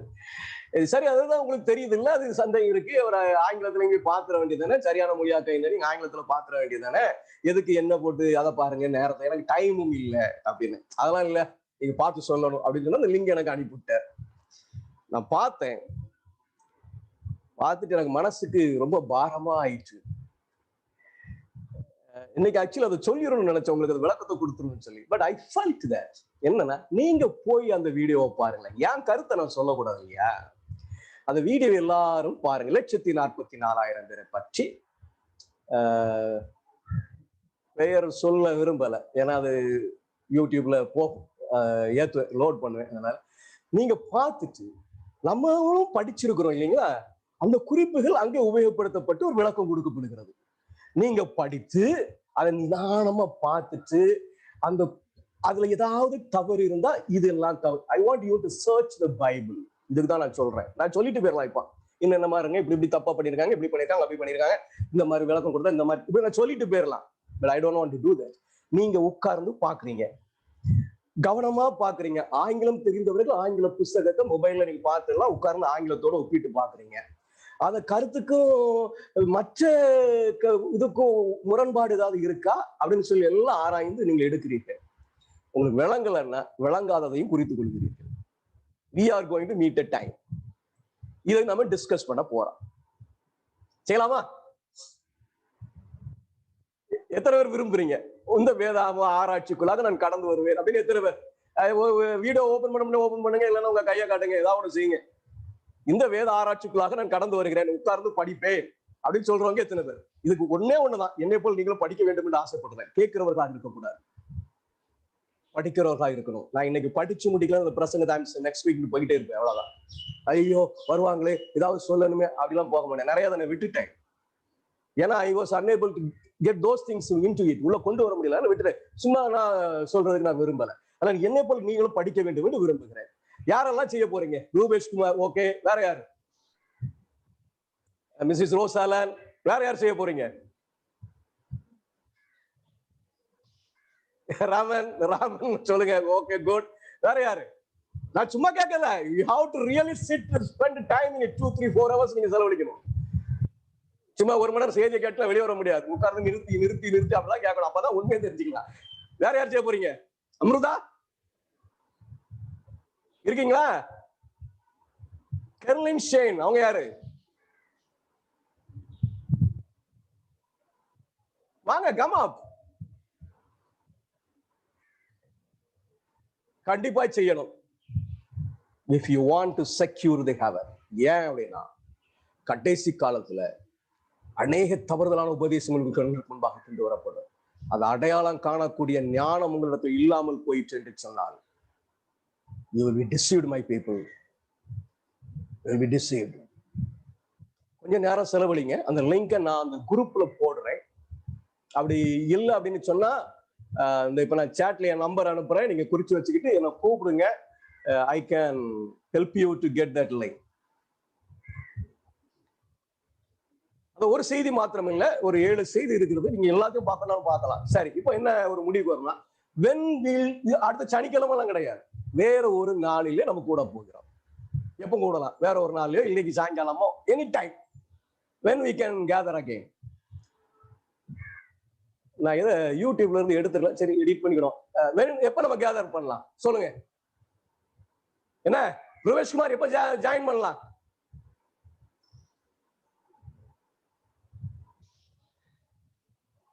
சொல்லுங்க, எப்ப ஜாயின் பண்ணலாம்? எனக்கு Saturday Sunday okay pastor. Saturday Sunday okay. நீங்க சாட்டர்டே சண்டே இப்பமே போயிருங்களேன், உட்காந்து படிக்க ஆரம்பிங்க. இன்னைக்கு மத்தியானம் ஜாயின் பண்ணலாமா? I have to ask Suresh. Suresh Suresh இருக்கீங்களா?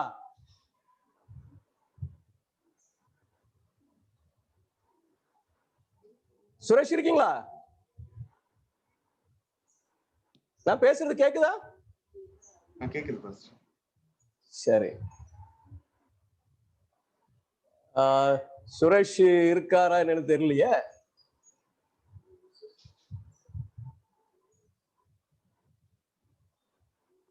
சரி, அவர்கிட்ட பேசணும். நம்ம டைம் ஒண்ணு டிசைட் பண்ணிக்கலாம்னு பார்த்தேன்.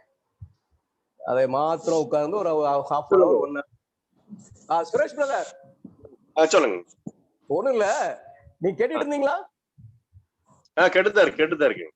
அவன் இன்னொரு சின்ன ஒரு டாபிக்ல ஒரு டிஸ்கஷன் பண்ண வேண்டியிருக்குது. வேற ஒரு டைம் ஒண்ணு அலாட் பண்ணி தர வாய்ப்பு உண்டா? சரி சொல்லுங்க.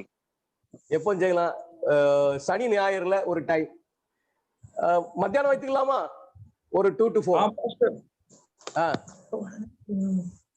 சொல்லுங்க Raman. Pastor next Saturday pastor மதியம். நெக்ஸ்ட் சாட்டர்டே மதியமா? சரி ஓகே, வில் கோ. ஒரு 3 days போ பாஸ்டர். சரி, அது படிக்கிறதுக்கு ஒரு 3 நாள் வேணும். சரி, அப்ப அடுத்த சனிக்கிழமை சாயங்காலம் 2 மணிக்கு நம்ம கூடலாமா? அதுக்கு முன்னாடி வைக்கலாம் பாஸ்டர். 12 o'clock வைக்கலாம். 12 o'clock சரி. சர்ச் சர்வீசஸ் இருக்கும், அவங்க சர்வீசஸ் அவங்க சர்ச்சில் அட்டெண்ட் பண்ணுவாங்க. அதை நம்ம டிஸ்டர்ப் பண்ண வேண்டாம். சரிங்களா? 2 o'clock ஓகேவா? சரி பாஸ்டர். ரூபேஷ் ஓகேவா? ஓகே. சுரேஷ் ஓகே சொல்லிட்டாங்க. Rupesh okay pastor. நம்ம இருக்கிற எல்லாரும் தயவு செய்து ஸ்பெண்ட் டைம் வித் தட். அதை குற்றம் கண்டுபிடிக்கிற நோக்கத்துல படிக்காதீங்க.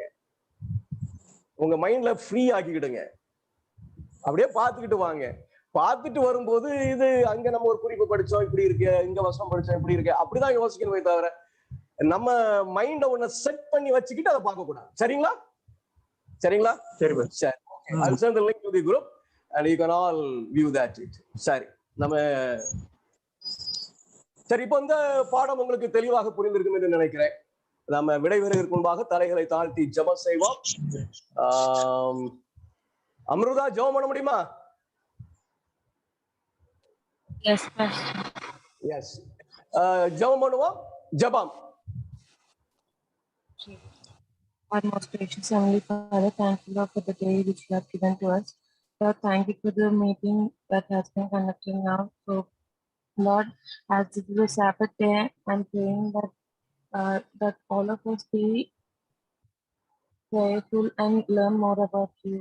Lord, help us to maintain this Sabbath day holy and help us to, Lord, guide our thoughts. Lord, help us to be away from the Satan. Lord, help us not to be trapped into the Lord bad things that Satan has been giving to us. Lord, help us to in this crisis, Lord.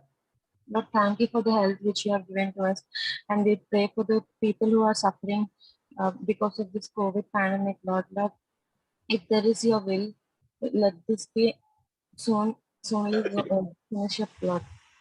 Lord, we are praying for the rest of the day. Be with us and guide us, and we are praying for the people who are not well and also who are in trouble.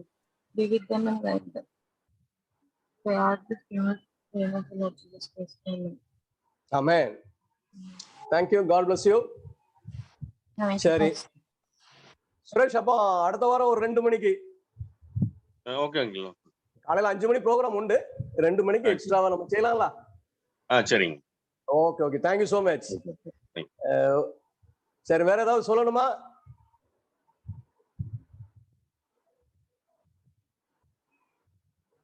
சரி, then I'm leaving.